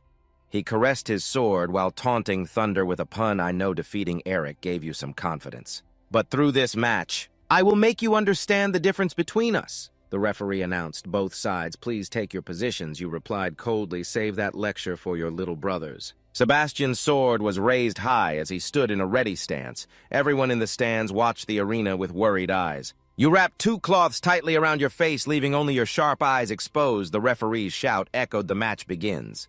Sebastian immediately lunged forward. Seeing this, Kaol held his breath and shouted your name above the noise. Thunder, Thunder, you dodged his attack in a cloud of dust. Sebastian sneered. Oh, you're pretty lucky. Almost no one can dodge my first attack. Thunder replied with contempt, and your luck is nothing to brag about. In the blink of an eye, a scratch appeared on his face like a knife slicing through the air, huh? Sebastian wiped the cut on his cheek. The wound is too shallow if this is the extent of your attack. Then you'll never be able to win. Thunder's taunt made him freeze. Why are you so talkative? Have you always won your fights with that mouth of yours immediately?